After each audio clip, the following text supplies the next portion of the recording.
Muhammad, what do you do these days now? It seems I've sometimes wondered what you're doing. It's really strange. I'm actually more busy now than I was boxing because at the time I was boxing, I had to go in training for like 3 months before a fight. Yeah. And like immediately after a fight, I was signing for another one. And I was like on the streets for like 3 weeks and then I was back in training. And I fought as much as 3 and 4 times a year and training 3 months each fight. I was mostly in camp. Mm-hmm. But I'm more busy now than I was, more active in the ring. For an example, I was in Pittsburgh yesterday and toured about 3 black high schools in one day, encouraging the youth. A lot of gang wars are going on. They're shooting each other and sniping at each other on the streets. And the principals mentioned that with the things that I have done and sacrifices I have made, I'm about one of the few people that they might listen to. So I went and they did listen, and a couple of the gangs got together and we had a little secret meeting and they shook each other's hand and said they're going to try to stop fighting and shooting. A lot of them are taking dope and a lot of the girls are going into prostitution. And we went to the schools, we talked with the various groups, and we had a good time. And I'm on a college tour also, and my agent, Richard Fulton here in New York, says that look like we're going to be booked for another 2 years in the colleges. And I'm also franchising about 500 restaurants called Champ Burgers. We have 5 of them in the Miami area. Champ Burgers? Champ Burgers, right. And we're negotiating on about 10 more buildings in Georgia, and we're coming up here and all over the country. And also Random House will be coming out soon with my life autobiography, about 4 more months. So I'll stay pretty busy. That's pretty good. Is there any how do you stand now with the possibility of going to jail? Oh, I don't know. I'm just waiting any day now. Do you think about that, though? Do you ever think what you'll do if you Well, yes, you think about it at nights when you're in the bed. You think about, if I went this way, what could have happened if I went this way? And I've figured it all out. No people gain freedom until some have to die. Some lose their wealth. Some give up money. And like I would say, the white race, when your people first got here, they didn't have these cameras and televisions and jet airplanes and air conditions and Howard Johnson's and Holiday Inns and Americana and Hilton hotels. They had to fight the Indians, watch their daughters raped and scabbed. Took 6 months to go from here to Los Angeles. Now you can do it in 3.5 hours. But nevertheless, they kept fighting and cutting down the trees. And they didn't see this, but they made a way for the present whites to rule. And the Japanese in World War II, they had these flights called suicide missions. They knew they would die, but they ran that plane, right? His life meant nothing when it came to the freedom of his daughter, his son, the future of his nation. And I would say like the astronauts, 3 white astronauts almost got stranded in space, and their wives were waiting and the children were worried because they could have been out there now still in orbit. Yeah. But for the progress of white America in space, 8 astronauts died on the ground and 3 almost not got back. But whenever people want to really make progress, some have to sacrifice a lot. And I like to say white America right now is spending $30 million a day in Asia. Black and white boys are dying unjustly for nothing just to free somebody else. So why should I worry about going to little old jail to free my poor people who's been catching hell here for 400 years?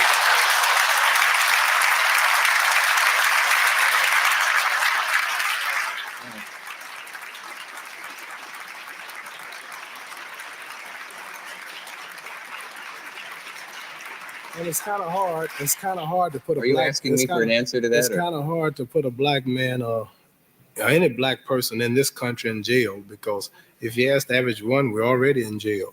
We've been in jail 400 years. How does the subject change so many times in that long sentence that I'm going to talk for a second now. That I really don't know how that connects with Howard Johnson's and everything, but it's a terrific long harangue that you did. Do you feel bitter toward the entire white race? Do you think there's something about whiteness that is evil? No, sir. Whatever white people do as far as evil or as far as mistreatment, it's just the nature of the white race to be this way. If we check history, do you think it might be human nature? Yes, just human nature. to kill. If white human people, nature, I not watch just white television. If there's not a movie of white people shooting white people in shootouts and cowboy pictures, they're shooting Indians. If they're not shooting Indians, they shoot Negroes. If they're not doing that, they're shooting reindeers or elephants or killing something. Just got to shoot. The system is built on war. Now, let me ask you this. Do you think if it had happened the other way around, for some reason in what's the word, evolution, if the genes and the pigments had happened to work some other way, and if the nation of Africa, if the continent of Africa had developed the kind of civilization that ours has, is it possible that what I'm trying to say is there something intrinsically? I know this is part of the Muslim point, I assume, the black Muslim point, that there's something intrinsically I'm just talking about history. aggressive about white nature that there I'm isn't not talking about black. No religious point. What I'm telling you is in history books, in your own books about this. I have a book called 100 Oh, Years sure, of I know. Lynching. There's. So I'm not bringing up religion or nothing. This is just a fact that the world knows, But I would say that just the nature, from what I see of darker people, is peace. I say like the Japanese seem to be a peaceful people until somebody else came over, dictating and trying to rule them. The Hawaiians, they'd be on the beach doing their little dance. The Indian was building his whatever teepee or whatever you call it. The African was somewhere doing his little dance. These people have never tried to go to other planets or enslave other people or take over countries. Actually, that isn't true. If you took, for example, let me just, I don't want to get in an argument with you, but Tahiti, for example, is always used as an example of the paradise that the white man came and destroyed. But if you look into the history of when I'm an expert because I just read a book about it, Captain Cook, but that supposedly peaceful paradise where people did nothing but pluck breadfruit off the trees and make love and had no disease until the white man got there, actually had a number of unpleasant aspects to it, like the fact that they strangled infants at birth to keep the population down, that there were live human sacrifices. So I know that there have been outrageous injustices against the black people in this country, but it doesn't really get us very far to talk about something as if the white man were some sort of intrinsic devil that no other race is. You are right. What you said was the truth. The thing that you all have done to us is worse than the devil you told us about under the ground. How would you like it if I were to lead into a commercial now? Whatever you want to say, but when you say after devil, this message from our local stations, we'll return.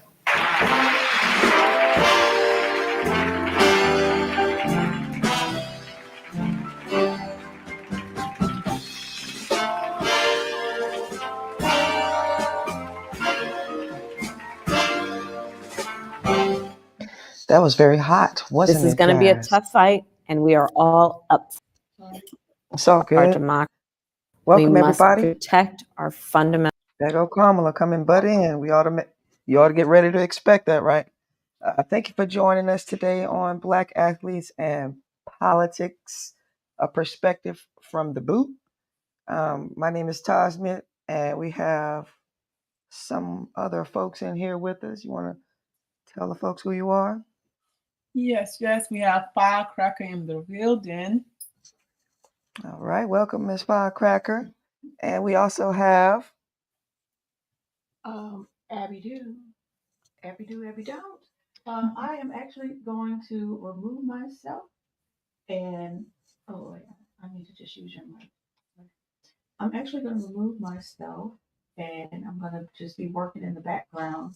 But thank you so much, Hawkeye, for showing up. He's like a new comrade that I've met recently, hanging out late night. Sean's in the house. Thank you, Sean. And you guys don't forget to like, share, and subscribe. Yes, you're going to have some interesting conversations today. We're going to share a little bit of perspective from our side. What y'all think about that video up front? What you think about that video, Jazz, of Muhammad Ali making them go to commercial break? They had to go to commercial break. Definitely a hot topic when we look at our Black men and everything that they've been through in the country. And we still are fighting. They still got the great fight going on. Like you say, what's jail when we still in jail and been in jail for 400 years? So it really just hit home. I love the fact when the what was the name of the show again? The host was trying to get him to walk back his position on saying the evils of white people to everyone else. He was Mhm. trying to get him to soften that up a little bit. You wouldn't want to say that, would you? And Muhammad Ali doubled down on that. He doubled down on it, and just told the truth. He was like, "Well, it is the truth. Who's the one that's been colonizing and oppressing?" But my question is, The name of the show is the Dick the Cavett Dick, Show. the Dick what? Dick Cavett Show. The Dick Cavett Show. Yeah, he was a little choked up at the end, got a little serious. But A little bit. the question I'm trying to ask is, who has the fire and the guts to, like everybody say this nowadays, stand on business? Who's standing on business in sports when it comes to the political uh, craziness that's going on that affects us as Black individuals in Black communities? Do you see or do you hear any voice that sounds similar to Muhammad Ali, Jazz, from your perspective? No, not from my perspective. That's what I'm talking about. So today we're going to talk about what happened. We're going to look back on some of the most outspoken, influential Black athletes in our nation, in our country, especially, and see how we went from Muhammad Ali taking a stance as hard as he did to individuals being bought off, for their athletic abilities and suddenly accumulated wealth. I'm not going to say, oh, I could use an example of like Floyd Mayweather, but we can get back into that part later. Um, Jazz, I wanted to kick it off with talking about who is your favorite athletic leader. I'm gonna tell you who mine is, but I'm curious to see who yours is. Most definitely. At this time, I'm a track person. Definitely a track person. Shakari Richardson. She All definitely right. she holds as my favorite. She have my heart. Okay. Okay. Well, anybody that know me, anything about me, automatically knows that my number one most influential athletic leader is Kobe Bryant, Kobe Bean Bryant, Yeah. right? No, Kobe Bean Bryant. So I gotta segue into why I selected Kobe Bean Bryant. I'm gonna go ahead and let y'all. Get to share it. Oh, sorry, hold on 1 second. So, this I don't hear you. is I don't hear you. Kobe is the idol for a lot of people. Yeah. A lot of people just had that mentality, man. So this is Hold on. Josh Smith's first time hosting. So please be patient with her because she hasn't really used this application before. So yeah, we're gonna have a good time, Toss. I appreciate You it. Um, you I hit just want. present. This is all I'm asking. One motion. Add to You go. stage. There you go. All right. So yeah, getting back to it. I'm a Mamba at heart, Jazz. I'm sorry for the little craziness, but I'm a Mamba at heart, and the Mamba mentality pretty much applies to my everyday life. I'm trying to. Mambas don't say try, but I'm trying to, you know, create it on a consistent basis. So, what about Shikari is something that you use to motivate you as an athlete and coach? Most definitely when the world turned their back on her. That's one thing I didn't like when they found out, oh, she had marijuana in her system. They made a big to do about it, a big deal about it. She was blasted across social media. Mm-hmm. And I mean, all over the news, just blasted everywhere. When marijuana is legal, Yeah. in the majority of the country and most states, well, some states in the US. So it's just like, how can you take something and make a big deal about it? And how she came back. Yes, the perseverance. Her perseverance, like that drive me as a leader and as a coach. Like, no matter what you say, how you put me down, I'm about to show y'all. And she came back and did her thing as the fastest woman. That's what I'm talking about. So yeah. I definitely agree with you. I use her several times for examples when talking to teenagers, especially teen athletes, about perseverance. If I'm not starting out with the Mamba mentality, because a lot of them, the younger kids that I was teaching and coaching, they not really, in tune to who the Mamba is. But somebody like Sha'Carri, they know who she is. So I use her a lot in my reference to perseverance, how mistakes do not determine your destiny. You know what I'm saying? And Yeah. to be put on a stage that big, right, for a mistake, and then to bounce back to that magnitude, there is no other person I seen do something like that No, and I in a like minute. it's so personal because a lot of people try to paint the picture that everything's perfect. We don't make mistakes and stuff like that can't happen. So for me, it was just very authentic. Like, yeah, I had a rough moment in my life, but look at me now. And look, I'm gonna go ahead and segue into that Kobe Bean Bryant, where the origin of the Mamba came from, and it's exactly what you said. It's turning that mistake, and sometimes the mistake could be almost catastrophic. Man, he was facing 25 to life for his mistake from being like at the top of his game, and so to hear him say how he created the Mamba and to see his work ethic apply is very, very similar to Sha'Carri, because if it's already in you, it's gonna show anyway. You know what I mean? So check this video out right quick.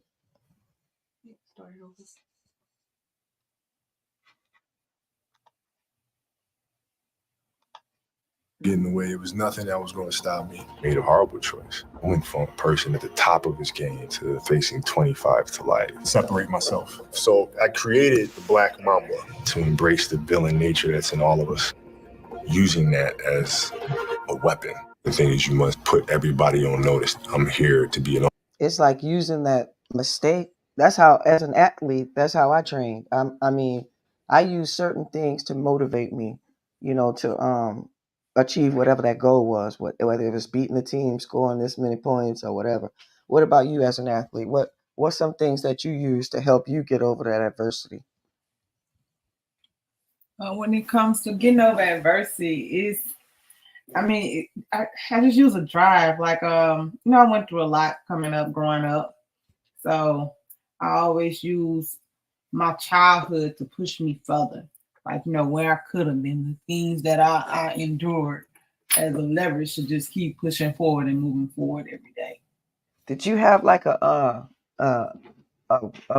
mentor or somebody that you looked up to that was like within reach? Because my athletic and my whole dreams about that came from my relatives. I had older cousins, and they were all boys, all men, and they were excelling in sports. And so when I used to go visit my grandmother, I would walk in the house and see all their trophies and everything, and that sort of planted a seed in me at a young age. Like, I want to be the best kind of thing, and that's what me entering sports was always, to be the best.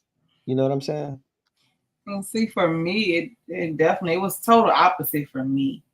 I played sports as an scapegoat to escape my home life. All the Okay. adversities I was facing at home. I didn't want to go home after school, so I signed up for every sport there was. Anything I danced, I cheered, volleyball, track, basketball. Whatever it was that I could do to avoid going home, I did it. So for me, I didn't have that stand-up person or anybody in my family that I could, look up to and be inspired by when it came to sports. So you were the person that became that for the people that's in your family? And I wouldn't necessarily say that I became that for them in my family, but I look at what I'm doing now since I'm coaching now, and it's like they see me, they hear my family say, I never thought you'd be coaching, and now I'm starting to get that support and that love. So I'm like, okay, they see what I'm doing now. So I think more so now in the role of coaching because I didn't have a very supportive family. That's what I was about to ask you because I was about to say, wait. I want to make sure I heard correctly because I mean, my family, like I said, one side, my dad's side was athletes, and I had athletes on my mom's side. But as far as my mom coming to every game, I can count on one game from high school all the way to college of how many games she actually came to. But as far as the support, I felt the support from her. My mama was a girly girl woman kind of thing, you know what I mean? And she wasn't with the sports, but she was with me excelling and achieving my goals and stuff. But I feel what you're talking about how they looked at you because as an athlete transitioning to being a coach, like some of the coaches that I coached against didn't really give me respect until I became a coach. Mm-hmm. That's how you feeling? Most definitely. Yeah. And so, a lot has changed since you and I were athletes. I mean, I have a good distance from you. I'm a little older than you, but I seen the change in athletics. I mean, the athletic department, the athletic world. And so this kind of conversation about athletes and politics and the different things like that, I've been waiting to talk about this for a while just because the trends um, has been going crazy with the foundation of sports and the origin of sports, right? And from my perspective, Gotcha. as a coach, have you noticed, like you've been coaching a while? It's my third year. Okay. So My have you noticed a change in the athletic mindset? No, most definitely, definitely. Third year on my own team, but for 4 years been coaching. But yes, the mindset is different. Uh, I mean, back then we all helped each other. We all uplift each other. We didn't care who outshined who and who was better. And nowadays you will find that everybody just wants to be better than the next. So I see a lot of things not done in a team effort. And even, I coach the youth. So when we out there, like it's a shame. You will see adults cheating these kids out of times and lengths of they jumps and they throws. I mean, it's horrible, and for that it leave a bad taste in my mouth. Like we could be better as people. And we just did things the right way. And You that's know, something that I preach to my kids. mhm. Unity, truth, honesty, discipline. It's more than just coaching. This lifelong skills I teach. Yeah, like another like I'm saying about how I'm from Abbeville. Where are you from? From Plaquemine. Yeah. So in my community, sports was like a big pillar, right? And if we weren't competing against each other, we were cheering for each other. So sports was one of those things that united my community, and it kind of created mentorships where the older people would come and support us and stuff. So as a kid, I saw it like that. But then when I started, coaching and seeing how the transition was coming, it went away from, like you say, being a unity building thing to Mhm. a more competitive and lack of integrity type things because Yeah. when they start saying everybody get a participation trophy and people could buy their way onto elite teams and stuff like that, that's when the water down effect came. Oh yeah. And you know what I'm saying, it's like it changed everything. So let me see what I wanted to just throw in here. Like I wanted to talk about the most controversial athletes, outspoken athletes, right? And Mhm. when you think of that, these are some of the names that I wanted to kind of visit on some of the things they talked about. Because like I said, when I was a kid, a big thing about athletics, about um, education, leadership, community leadership, it was always about Black pride when I was a kid. That's what got me into sports. That's what got me into community involvement because it was so positive, about being the best, being the best of you. You know what I'm saying? And I just wanted to build on that as a coach when I became a coach. I wanted to build on that kind of stuff. And so athletes, when I look in our history, like at Muhammad Ali, Jackie Robinson, Craig Hodges. You ever heard of that name, Craig Hodges? No, no. I'm about to show you something today. What about Chris Jackson? I haven't heard of Chris Jackson either.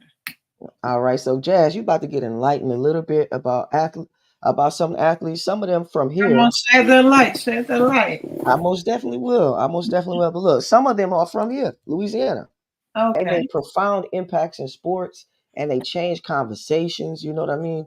We're gonna talk about some of the female athletes like Althea Gibson. You know who that is? I know No. you know Serena Williams. Oh, yeah, of course, Serena Williams. What you said, Althea Gibson? Yeah. No. All right, we're gonna look at a little bit of stuff from her. You know Coach Dawn Staley, right? Dawn, yes. That's that one that brought that pain to Caitlin Clark. Is it Caitlin Clark? And LSU. She brought that pain to him. She's the one that is the coach that coached 2 undefeated seasons. I mean, she had 2 different teams, undefeated seasons, and they are, champions. We're gonna look at her, a little bit of her, and I have a video that kind of put Sha'Carri on people's radar. Okay. At the beginning of that controversy, whenever she found out about her mom in the most unceremonious way. Oh, I want to say hello to my comrade Jacqueline. Thank you for joining us. Jacqueline says marijuana doesn't affect athletic performance, does it? She asked the question. So I can't see what all the fuss is about. You know what? It's the evolution of our time. You know how technology changed? It's like things changed in society. The legalization of that legal marijuana, all kind of things have changed, but some structures and some systems have not adjusted. You know what I mean? Like whether it be jobs that still put you through that rigorous testing, knowing another job might not even test you at all. So, I mean, times are not matching. I mean, institutes, systems are not matching the changing in times. So people getting penalized, like you got people in jail for misusing marijuana. You got people who lost scholarships, lost, careers. And now, like Jazz, like you said earlier, now it's legal in majority of the parts of the country. That's it. And we're going to definitely look into Angel Reese and the WNBA, what's going on with them. We're going to look into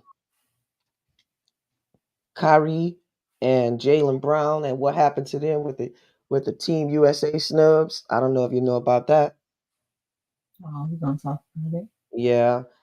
And then we're gonna talk about some other contributions from Black celebrities and other Black athletes to the game.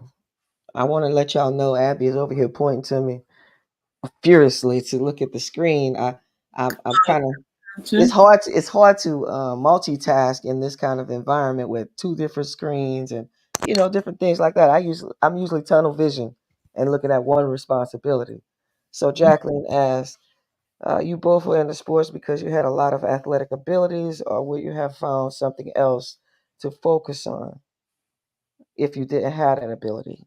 Like I said, my family, it was already in our blood, Like my earliest memory of being a kid is racing my cousins, competing in some form or fashion of an athletic event. What about you? With me, I got into it. I mean, I feel like my family's like now looking at my young cousins coming up. Like I could tell we some very athletic people, but I didn't have anyone to go by at the time when I was coming up. Like I said, it was mainly my scapegoat from escaping my home life, escaping the things I had to go home and deal with. With mom on drugs, family not supportive, not being there, come home, no food, no lights at time. So I would play sports to just prevent from coming home to all that. Jazz, that's crazy. You know why it's crazy? Because I see sports like you feel it as that kind of rescue. Oh, yes. And I feel I could empathize with you and I hear exactly what you're saying, the words you're saying. And when I'm talking to my players, because like I said, you and I got an age difference. when I'm talking to my players, as a coach, I try to create the opportunities for my players to be involved. My coach kept us involved. We had early morning practice at 5 something in the morning on, Monday through Fridays and stuff. So I hear what you're saying about the being engaged, but this the part that I don't like that we have to address in our communities. You know how you talked about ego, lack of integrity, and stuff like that? Oh yes. We have to find a better way of creating more positive coaches. You know how people get mad at how community police don't actually police the community. They come in and bully and arrest people, do all this crazy stuff. Yes. Well, if a coach don't have, personal connections with the community, and the kids that's on these teams, and they have more ego in it and more competitiveness in it, they taking away those foundational opportunities. Because if you think about it, in a lot of Fortune 500 companies, and a lot of big companies, people in leadership positions play some sports. You know what I'm saying? Like, people played sports and learn how to be a part of a team through athletics. That's my perspective. What you think? Oh yeah. Because that definitely, when it comes to that team, those team building skills, and it comes from and it stemmed from playing sports. And I'm not saying all of them did, all of Mhm. them top play sports, and that's what make them who they are. Mm-mm. I'm pretty sure. But I'm saying a lot of people have been influenced Oh by yeah, by leaders, sports leaders. sports. Oh You yes, know what I'm saying? A lot of businesses have grown because of sports leaders, because people transition from playing sports and being this, and that. And sports help them, to develop that confidence and stuff. Then they go into the boardroom, or they go into, all these meetings or whatever. And they got that confidence now, because, or they learn how to deal with diversity on teams and stuff. So, like I said, if it's not sports, it could come from academic teams. You know what I'm saying? A chess team will give you some competitive team building skills just as much as a wrestling team, in my perspective. yeah, no doubt. Yeah. So I mean, it just like you could just use it as a foundation to just go straight into life skills, and it's fun. But let's jump back onto what I was talking about some of these controversial athletes. Like I said, I'm gonna enlighten you on a couple of them. I want to watch. We had a If I question. tap you, it's because there's a comment on the screen. That's all. Okay, can I ask you a favor? Because I'm gonna be getting all into these videos. Yeah, it's okay. You want me to read it? Yeah, like if Abby tapped me or put a video, one of these quotes Uh-huh. up, and I'm all engaged and trying to find this video, can you grab it for me? And then, Got you. I got you. So all it's right. from Richard Nair Bay. He said re-signed a 4-year, $324,383,000 contract with the Chicago Sky after the organization drafted her 7th overall in the 2024 WNBA draft. We gonna get into that. I like that you brought that up, because Reese had an NIL deal over $1 million before entering the WNBA draft. And if you are wondering what is NIL, all right, I'm gonna walk. April is gonna help me walk through the set. Abby's gonna help me walk through the set up the video. We're gonna look at what the NIL is and how insulting that salary is to somebody who make, like, let's say, Jazz, you making $1 million, you in college, you playing with your friends, you experiencing life. It's not a lot of pressure. You get to do and dream and do all that good stuff, and you're getting paid a contract deal of over $1 million. Yeah. And this is before you sign up for the WNBA. Are you rushing? I'm not. I mean, I don't even know why she was rushing. I feel what she, made the decisions that she made, but at the same time, that's $300,000 compared to $1 million. $1 million, right? Right. So let's talk about what NIL is. A lot of people, even some coaches, are not aware of it. Not familiar with it, but it's one of the biggest players in college athletics. It's something that, as a young athlete, I dreamed about an opportunity to do this, because a lot of people my age or a little bit older than me had to go overseas to play to get money, right? And I wasn't thinking about going overseas or nothing like that. The opportunities were limited. But here comes the NIL. And let's check out what that means.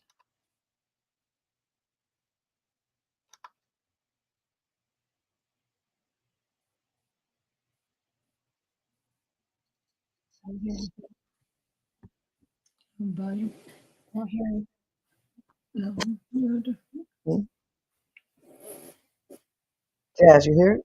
No, make sure you share it with the volume more. Share link with audio. Hold up, I'll start that over. I can hear it on one thing.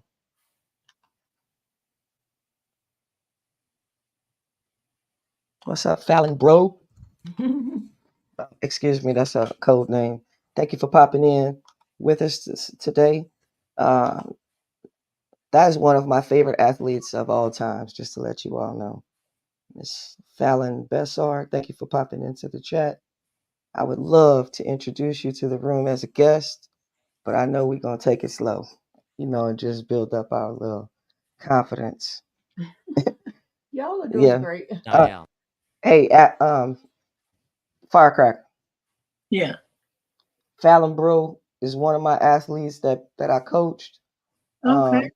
She was one of these players on my basketball team that you could put her anywhere, right? Anywhere on the court, and she gonna cause some ruckus. She gonna make some things happen, and she gonna bring us that W, bro. She was just like phenomenal to watch, phenomenal to coach, and we got a lot of great, funny stories that I would love to share with you all. That's my G, man. That's my G for life. For life. Look, my coaching my girls, that's a movie in itself. That it You is. know? It's such Yeah. a coach. All right, so But let's what jump is into NIL? NIL. Hey, it's Dan Zimmerman. Welcome back to the channel where we'll dive into what NIL is all about and explore some real-life examples of NIL deals that have taken place. Stay tuned to learn how you can enhance your NIL expertise with Clean Connect's NIL certification course. NIL simply stands for Name, Image, and Likeness. NIL represents a groundbreaking policy approved by the NCAA Division I Board of Directors on June 30th, 2021, that allowed college athletes nationwide, regardless of gender, sport, or level, to profit from their own name, image, and likeness. The precursor to NIL was in 2014 when former UCLA basketball player Ed O'Bannon took a stand against the NCAA. The Ed O'Bannon vs. NCAA case was a landmark legal battle that challenged the NCAA's use of college athletes' names, images, and likenesses without compensation, specifically through the EA Sports NCAA football video game, in which athletes' names and images were used without compensation to the athletes. Ed O'Bannon argued that the NCAA violated antitrust laws by prohibiting athletes from profiting from their own NIL. The case resulted in a settlement that allowed for limited compensation to college athletes for the use of their NIL. Why are you not investing in I'm taxes? glad that popped on No, because seriously. I wanted to take a look. Why are you not investing time out. into Talk about that right quick. Give me 1 second. All right. I just want everybody to realize that this would not have been a possibility without these athletes that had to go through adversities like Reggie Bush, like a couple of other top. Even LeBron had to go through an issue about NCAA rules and gifting and all that stuff. It was all right for them. I never understood that even as a kid. That how can you take somebody's name, face, athletic ability, and show it on a weekly basis, profit off it, fill the stands, do all this, and only give them a scholarship and some that's small. It just seemed unbalanced to me even as a kid. And so I'm glad that this day has finally come that people can be. This is similar to reparations. it's not, I'm not even kidding. As an athlete, this is similar to that because you've been putting in this work, you've been doing your thing, and you know, other people been compensating and blowing up, and here you are, you know, getting a scholarship, going to class, earning a useless A. Jazz, what's your feeling on that? Um, man, definitely mixed feelings. It's loaded, right? It's loaded. Yes, as it should be, because you know you put in the time to work. No matter how they use your name, any shape, form, or fashion, you should be compensated. You should be compensated for it. So that's why I say it's mixed feelings when it comes to that. As an athlete, you put so much, you know, so much time and energy into what you do. You train. Look at Kobe with that Mamba mentality, always working, always practicing. So, you know, it didn't start overnight. You know, he had to do something in college, and no, don't use him like that. That's what I'm saying. Look, I want y'all to pay attention to this too. You see what? Can you share the screen back, Abby? You see that quote at the bottom of this video? It says in 2019, Governor Gavin Newsom. What's that name mean to you in politics, Abby? Gavin Newsom? Yeah, what's that name mean to you? You feel what I'm saying? You see how all that stuff be connected? You see what is that? Why is that name important in politics right now? I mean, they were pegging him to become the presidential nominee. And is it not still a feasible possibility that he can find his way into the race, into the mix? It's extremely feasible now that Exactly. But look what I'm trying to say is you see how athletics, athletes, and all of this stuff is intertwined?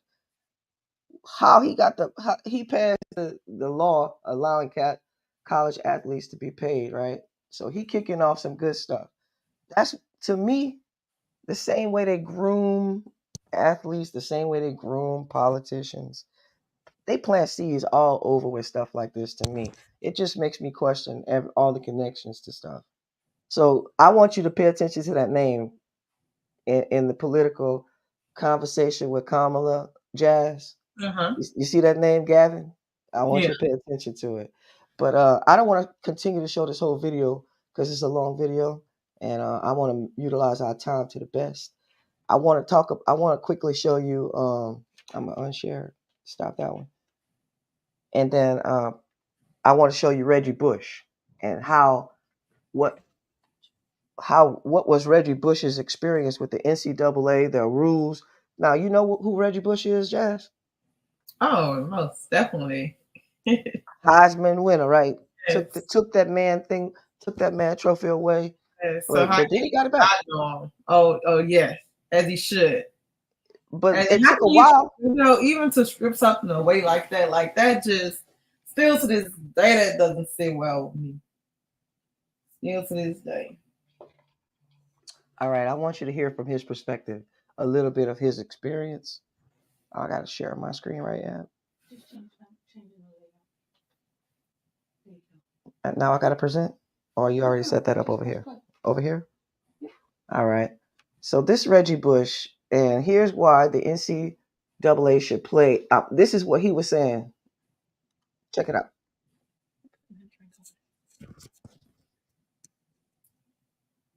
Oh, that sound again.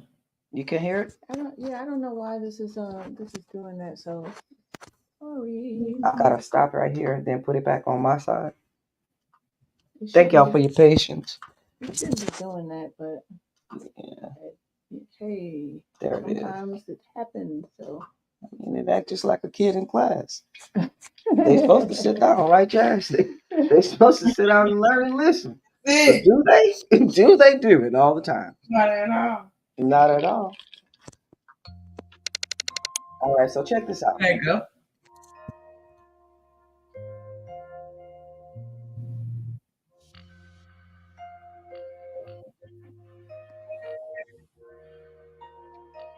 You know, the way I look at, especially for football, I mean, they're putting their bodies and livelihoods on the line, just like we are at the professional level.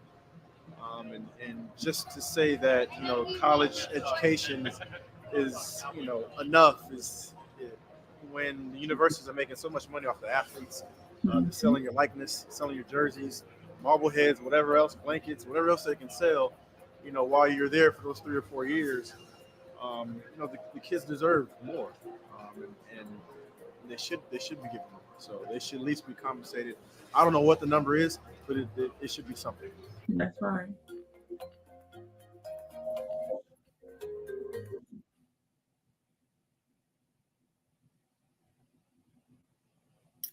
That's right. Like you said, everything they sell, they make them $1 off it. Everything.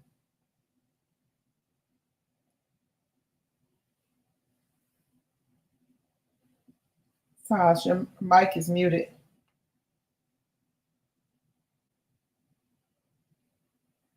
Okay, I said, you see how at the beginning we watched Muhammad Ali, right? And his outspokenness, kind of inspired other young athletes and young black Americans to kind of stand up for themselves and and say, hey, this don't seem right. Now, I'm talking about one of my questions earlier was asking who else has voices like that nowadays? Like any athletes that we see are outspoken. This is an example of it right now. Reggie Bush saying what he just said, start the conversation, not just only started the conversation, but created a pathway to NIL. You feel what I'm saying? Oh yeah.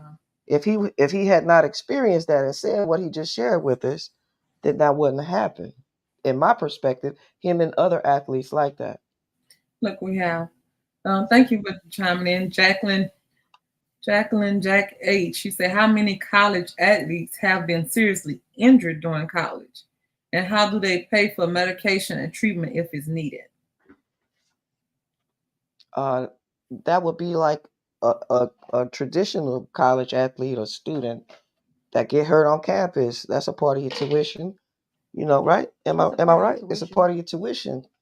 It's not an additional thing to be an athlete and to get injured.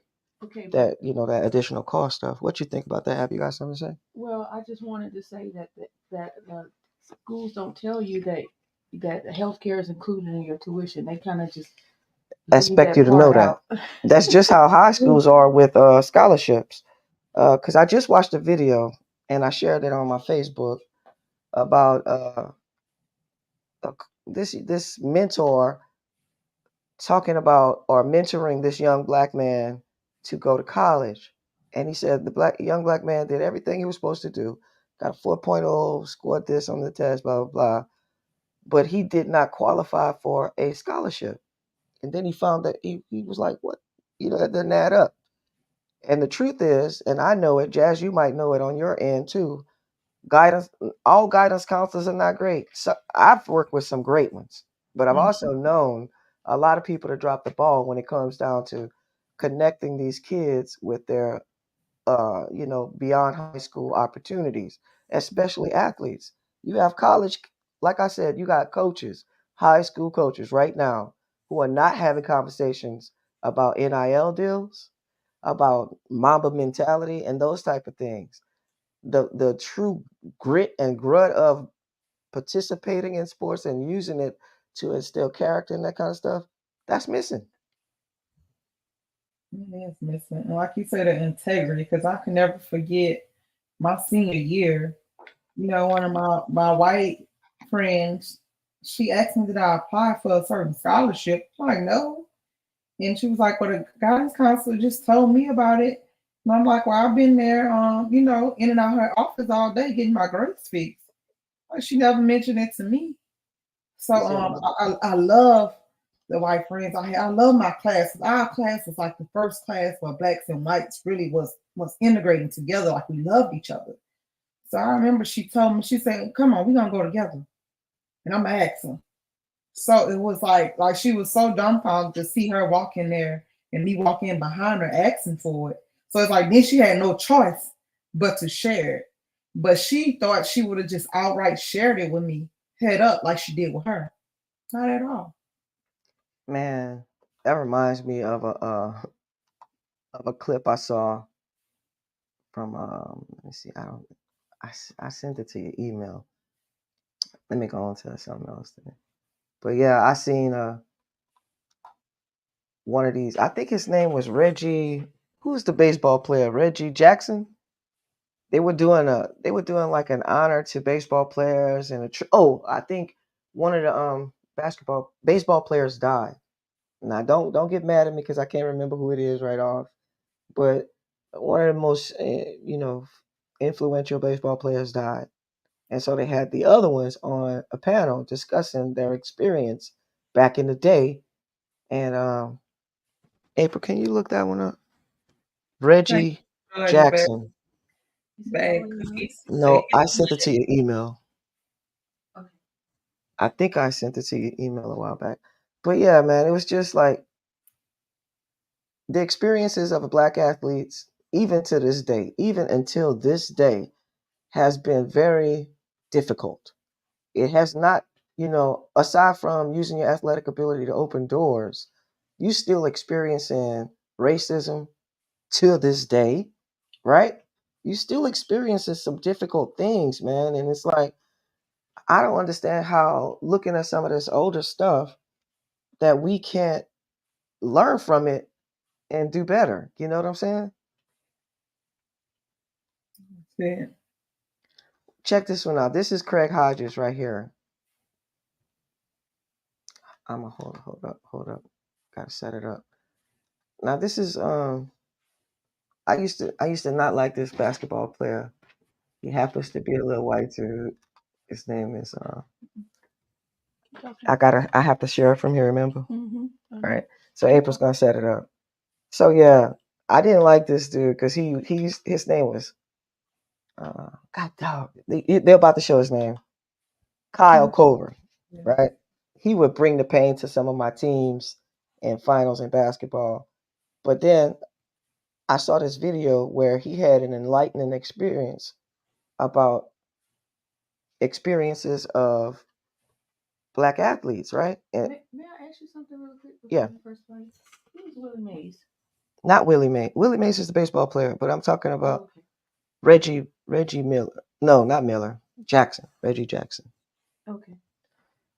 All right, so check this video out from a white NBA basketball player about his experiences, his perspective, okay? Okay. And we'll talk about it on the end. As I was trying to identify blind spots that I've had in my life, one incident that came up was when I was playing for Atlanta, and one of my teammates, Thabo Sefolosha, he had his leg broken by the police. And my first reaction was, man, what was Thabo doing out last night? What was Thabo doing to get his leg broken by the police? Because in my head, right, that would not happen to me unless I was doing something wrong. Thabo must have done something wrong. That's where my head went first.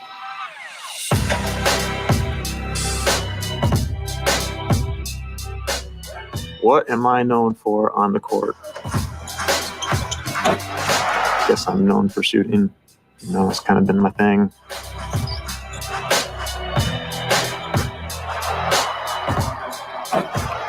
When it came to understanding race and the complexities of race, I certainly, as a white man, didn't think I knew it all, but because I've been in the NBA for a bunch of years, and because I have white friends and I have Black friends, I felt like I probably didn't understand it all, but I kind of got it. I certainly didn't feel like I was a part of a problem.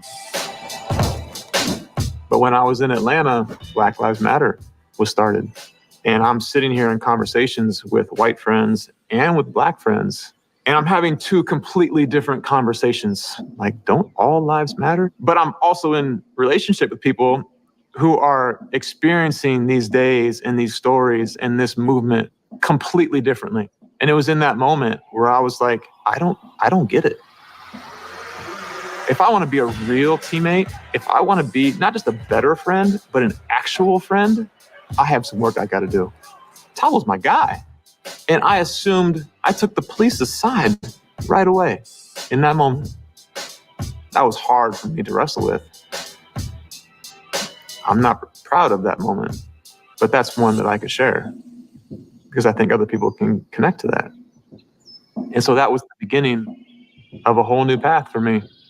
It's been challenging, but I imagine the players who came before me who risked everything by using their platform to create change. Players like Craig Hodges. He was one of the very few that saw the platform they had and wanted to use it in this space.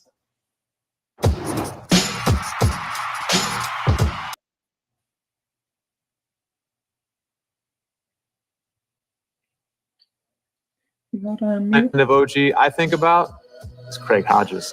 I first heard of Craig when I was a kid. 3 times I watched him win the NBA three-point contest on TV. I was a shooter, so it was only natural to admire a guy who could hit from just about anywhere on the floor. But the truth was, I didn't even know about all the other kinds of shots he was brave enough to take. In 1991, he was on the Bulls, playing in the finals against Magic Johnson and the Lakers. Craig went up to the Stars with an idea. They boycott Game 1 in LA to advocate for more black representation in the league office and with the team owners. But no one else was willing to go along with the plan. A few months later, though, Craig went to the White House with his championship team. He wore a white dashiki, shook the president's hand, and then handed over a letter that had proposals for what the White House could do for black communities in America. He'd never hear back. Those were just a few of the more publicized incidents. Behind the scenes in the locker room, Hodges pushed his peers to speak out more. This was a time when athletes didn't speak out much, and Craig was waived by the Bulls after the 1992 season. Even though he was only 32 and the league's reigning three-point contest champ, Craig Hodges would never play another NBA game. 4 years later, he'd file a lawsuit against the league, saying he'd been blackballed for the way he spoke out. While the lawsuit was dismissed, it's hard to know how much money his voice may have cost him or how many championship rings. But it's safe to say Craig Hodges didn't care nearly as much about that as he did about what needed to be said and what needed to be done, about the injustice he just couldn't live with. You put it that way, and you realize that us players today are the descendants of Craig Hodges as much as we are of any big star or legend. Every time we use our voice, every time we do something with our platform, we're following in his footsteps. And as far as I'm concerned, there's a lot of work left to be done.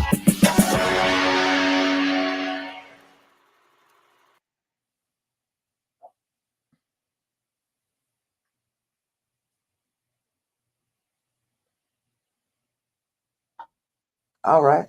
So, Jazz, Mhm. what you think about that right there? That was powerful right there. Now you remember the one knee, right? You remember Cap taking the knee, but did you ever hear about Craig Hodges? Yeah, I was young. I heard about that.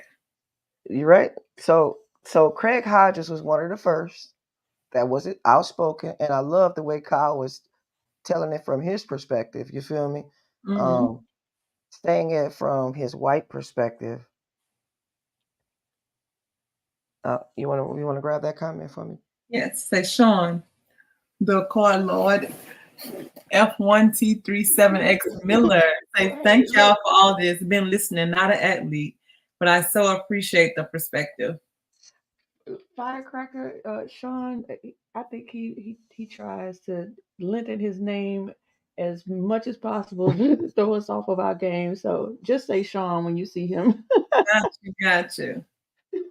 So yeah, so Craig Hodges is one of the first ones that, I mean, aside from Muhammad Ali and all of the older athletes, I'm talking about coming from my perspective, my age group. Craig Hodges was one of the first ones that risked it all, and you see what happened to him, right? He lost playing with the Bulls. This man was 3-time three-point champion, and he lost his job with the Bulls, Michael Jordan's team, for being outspoken and trying to encourage his teammates to be more outspoken and involved. Speak up. Just to use your voice. Like they silence us in so many ways. So what about the next person? I look very hard for the most outspoken female voices, right? And it was kind of hard to find. So when I looked at this picture right here. I'm gonna share this picture with y'all right quick. There's a picture coming up, right? You want me to, I'm just gonna share. This is a picture. I'll share it. I'll do it. Give me a sec. I'll share it with y'all.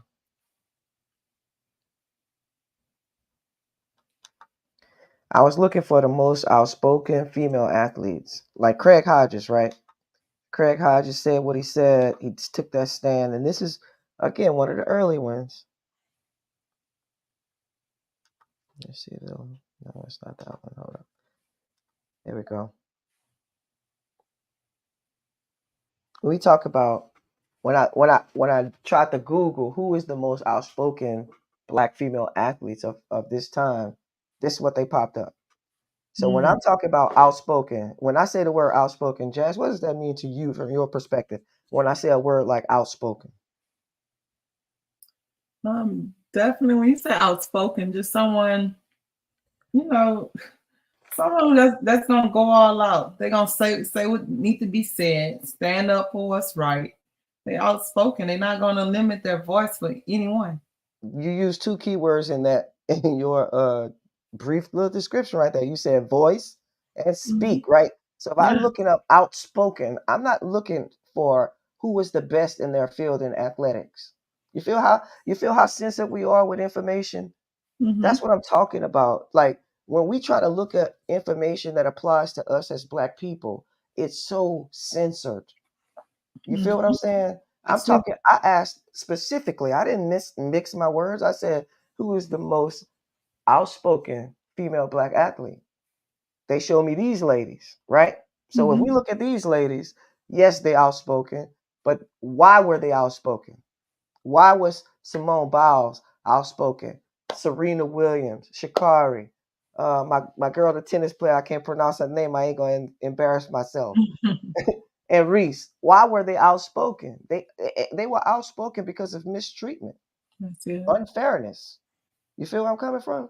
Yeah. Unfairness. And so that to me is one of the things that America has been using us for, our outspokenness, and I just so happen to want to focus on athletics because I'm passionate about it, which is why I invited you, as a coach and athlete from your perspective to share your experience. But from mine, athletics has been my saving grace. It's been the thing that has helped me learn the most educationally, professionally. But at the same time, I'm looking at the real country we live in, and no matter what we are talking about, it's the same shit we are experiencing. It's not nothing new. What these women went through is nothing new compared to hold tight, right? Compared to stuff that older players went through, right? Oh yeah. And so when I see something like this, let me go here right quick. When I see something like this, we'll go to. I'm gonna go right here. Let me see if this is the one. Hold up, right quick. I'm trying to find. I'm gonna see which one it is. It's either one. It's either the second. What you doing? Nothing. I'm trying to put these comments together. You gonna let me switch it? When Bryce say Abby do, that's dope. He still can play the game too. He's still a bucket. He does. He Who? still got it. Who still got it? Mahmoud. Oh, Mama. Abdul-Rose. Oh yeah. I was just mentioning that he was my Facebook friend, and so I see like him in his personal what he does away from, and he's really individual, and I really respect him as a Okay. person. All right. Let's go. That's good. I'm glad you said that. I'm trying to. You know what's crazy? Hold on. There's too many starting. Stop that one and then stop that one. I gotta overload y'all. My bad. I started too many videos at once. Look My into bad. your I so started you two had videos health at once. insurance It's like included in our ringing in tuition. my ear. I'm definitely gonna look into that. So it's her first time hosting, so she's doing a All good right. job. Doing a great Not that job. one. I don't want that one. I want the first one. Over here. No. That's it. That's what I want. Okay. This is it. Just Okay, go back. I got you. Thank you, Ab. You're very Thank you, Ab. welcome. I don't know what I'd do without Miss Ab. Attitude. All right, so Golden Monarch likes your logo, by the way. appreciate you, Golden Monarch. I appreciate you. Thank you. Everyone, thank you for joining us today. I appreciate y'all taking the time out of politics, heavily and just lightening up with some sports. But we still gonna talk about some politics because politics touches all of our lives. All of it. All of our lives in every fashion. I just love sports. Oh, shut up and dribble. Yeah, shut up and dribble. Remember that? You remember that. But that's what athletes do now. They shut up because they protect their pockets. They're not like Mahmoud. They're not like Muhammad Ali. They're not like Craig Hodges. Not a lot of them stand on integrity, but they have a couple. And I'm going to talk to you after this video. I'm going to tell you about the two male athletes who are, the most outspoken. And I'm going to show you visibly what happens to them no matter if they're the best or not. Okay, well, since you just mentioned that, can I just show you this comment really quickly? Yeah. Because I'm not aware of this. I want to see if you guys know anything about this. So, I'm sorry. Bryce says that Angel Reese is kind of bought out into the establishment. I mean, you know anything about that? Yeah, I know she. You know what I would consider Angel Reese as? If we had a loaded gun, you and I were on two opposite sides of the room, and there's a loaded gun in the middle of both of us with ammunition and everything. Whoever gets to that gun first is going to use it, correct? I believe athletes who are not attached to a positive role model, mentor, just anybody, not just athletes, but especially, if they're not attached to somebody that's giving them some information and guidance through this process of elevating to the platform, look at LeBron. And look, we might run out of time on this episode, but I hope not, because LeBron had a controversial moment when he was young in the game as well. If you are an athlete that's coming into all this money, I'm gonna show you how you're protected. I'm gonna show you a video of how you protected if you are young, athletic, coming into this money like Angel Reese. I'm not saying anything about her parents or nothing like that, but I'm gonna show you the difference of don't mess with my child in this game. All right. But let's go back and look at Chris Jackson, formerly Mr. Chris Jackson. Look at him. Okay. Bryce says she still could play. Yep, she still can play. Hell yeah, she can play. And before I play this, I just can you read that comment really quickly? Me? Bryce, it seems like the athletes aren't allowed to be outspoken in the way Muhammad Ali was, not without ruining their athletic careers. That's absolutely correct. I thought that was a really good segue into this. Formerly Chris Jackson. Okay, so, appreciate that, Abs. You're welcome. All right, guys, check this out. 22 years after leaving the game he loves, 53-year-old Mahmoud Abdul-Rauf is still knocking down three-point shots that made him one of the most feared shooters in NBA history. I wanted to dominate. That was my mission from the moment I started playing basketball. And from an early age, Abdul-Rauf, who was born Chris Jackson, did just that. Dominate. First as the country's top-ranked high school point guard, and later at LSU, where he played alongside Shaquille O'Neal. Jumper was smooth, had the pretty game. I looked like I was watching God play basketball. Raised by a single mother in Gulfport, Mississippi, Abdul-Rauf lived in poverty and suffered from Tourette's syndrome, evident by his uncontrollable body twitching and eye blinking. But he overcame those obstacles and was drafted by the Denver Nuggets in 1990, crediting his Tourette's with making him a better player. It's this repetition that makes you one of the greatest shooters of the 80s and 90s in the NBA. Very much so, I believe. Yes. It was a blessing. Major blessing. Because I would have stopped practicing an hour and a half, 2 hours, and went on. But Tourette's syndrome said, nah, got something else for you. The Showtime documentary Stand tells the story of how Abdul-Rauf, against all odds, made it to the NBA, just to have his career come crashing down after converting to Islam and taking a stand against racism. One of the greatest players in the history of the NBA was cheated out of his career. Why did you decide to stop standing for the national team? And I began to read Recap. more than I've ever read before. But as I'm reading You know, whether it's foreign policy, domestic policy, I'm seeing America's hand in so much corruption. And then I'm looking also at the history of this nation, slavery and Jim Crow and segregation, right? I can't reconcile standing up for this symbol, right? I just can't. The reaction in 1996 was swift and violent. Abdul Rauf was suspended by then NBA Commissioner David Stern.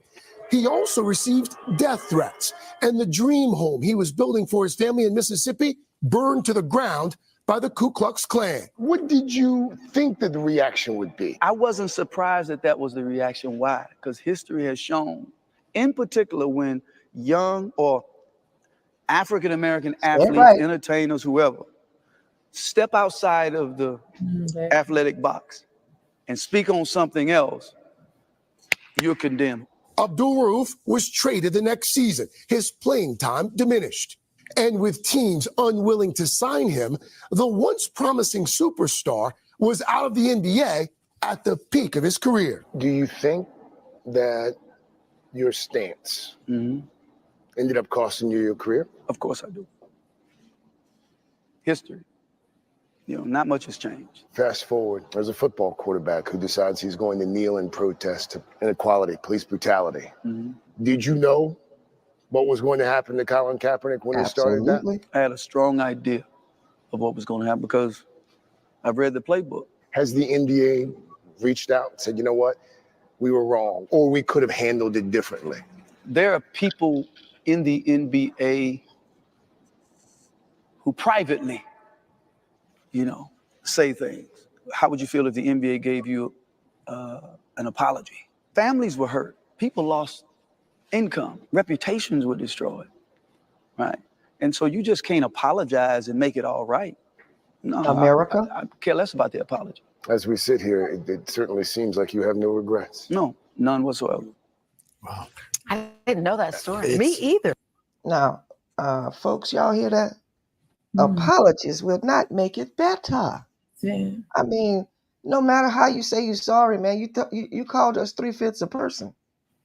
And still to this day, like my boy say, to this day, you still treat us that way, you know?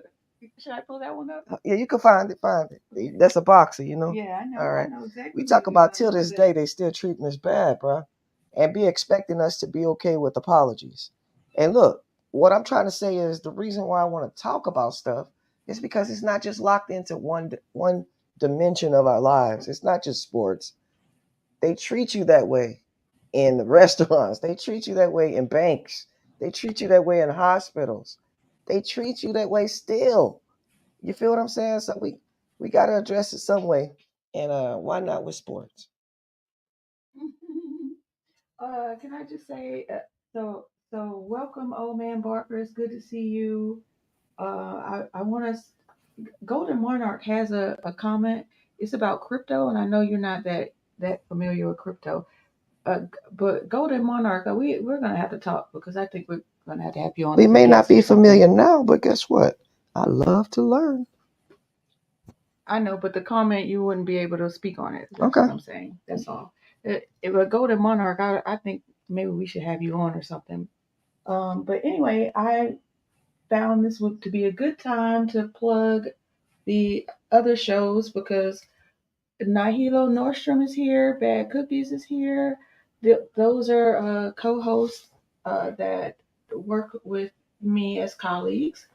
So on Mondays is Civilian Discourse at 5 p.m. Central. That's with Mastermind Hour.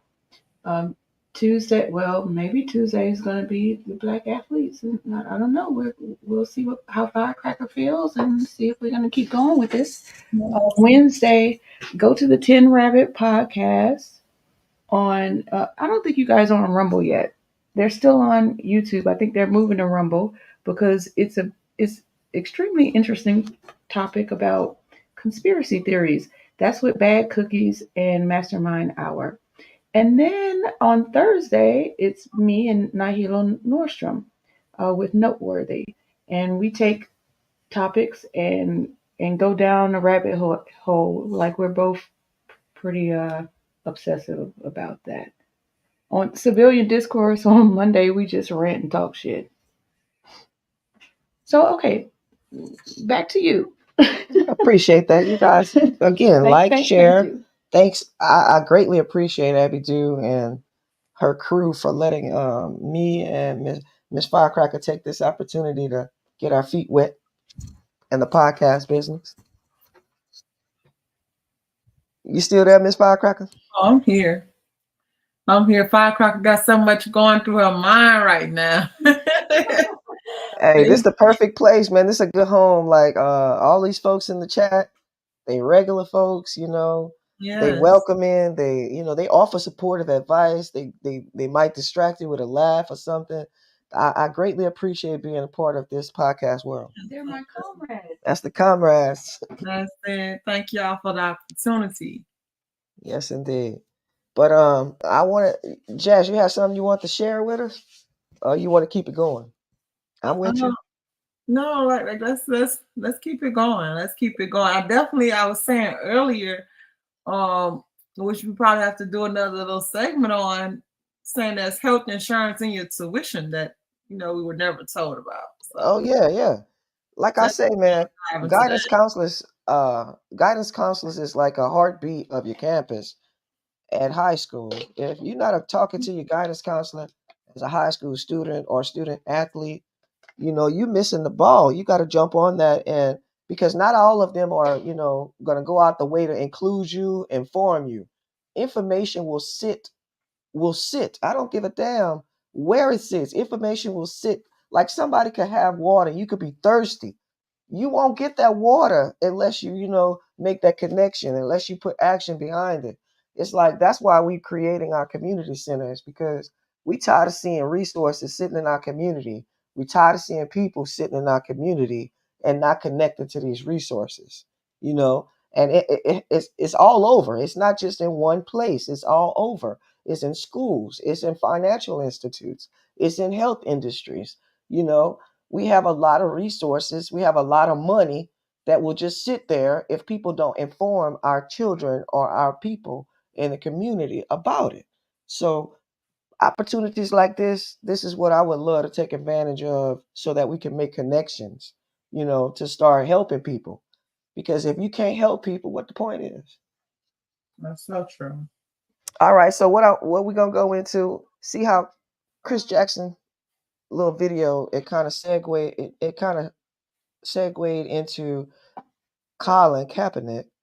There's a question on the floor. Okay, question. Pull it up. Pull it up. And then while you're answering that, I'll help you with the Colin. All right, I think Colin should be next. Question says, what about athletes dealing with the pressures of fame or the pressures of public condemnation if they don't win a match or a race? Let me tell you what it is. I don't think it's the public. I think it's the pocketbooks. Nowadays, just like entertainers, our people are connected. And entertainers, politicians, athletes, teachers, I'm not teachers, but you know, like leaders, certain leaders, they are attached to the money that's coming to them from the favors they're giving, from the connections that they're making. Being a leader is like a double-edged sword. You can use the power for good or you can use it for bad. Some people use the powers and the connections and the abilities they have where they could be making an impact. They use it for personal gain. And so it's not always, you know, a lack of the opportunity or a lack of knowing what to do. People get taken advantage of. After I show y'all this quick video, I'm gonna just show you a quick bit of this Kaepernick video.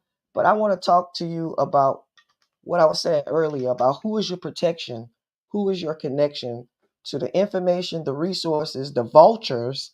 You know, like Jackie, like you were asking, how you deal with the pressures of the fame.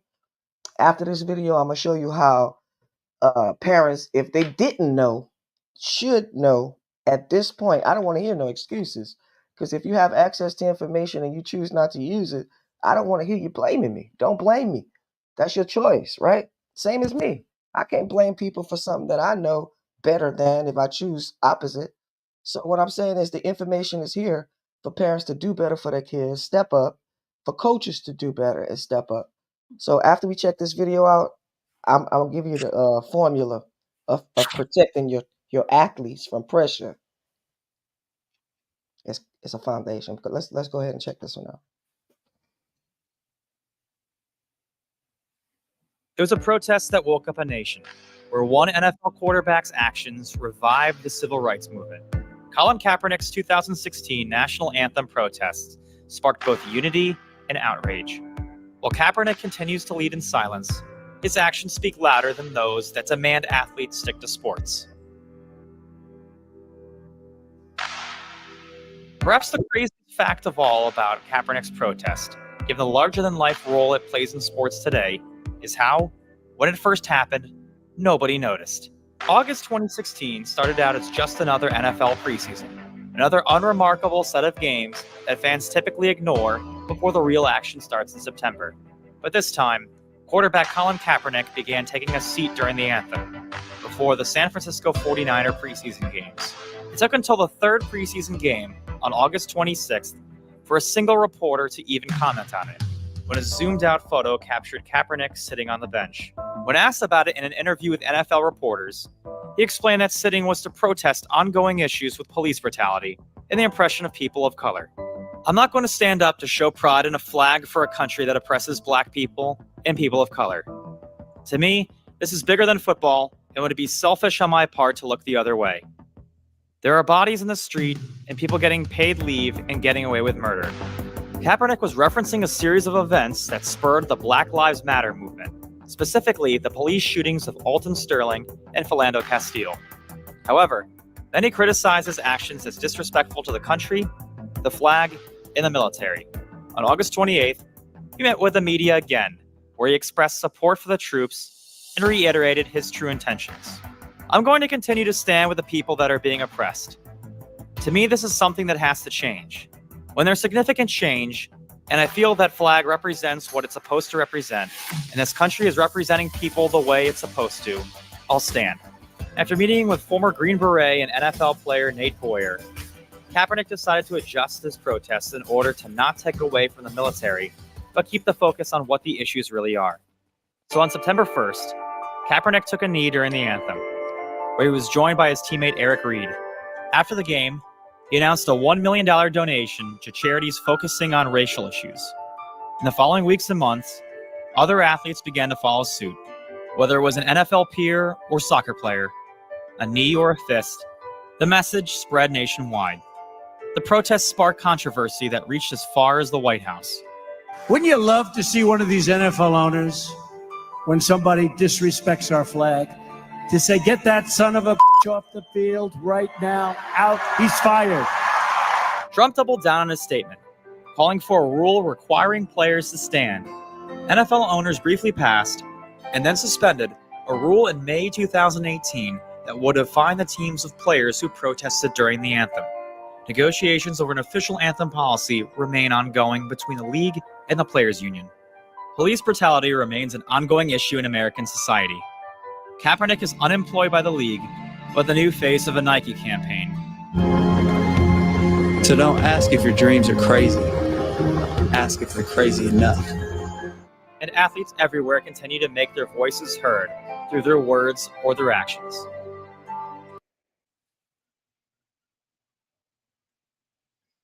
Powerful, powerful, powerful. You see what I'm saying? Now let me tell you how this all connects. See, Kaepernick connects to Jay-Z. How?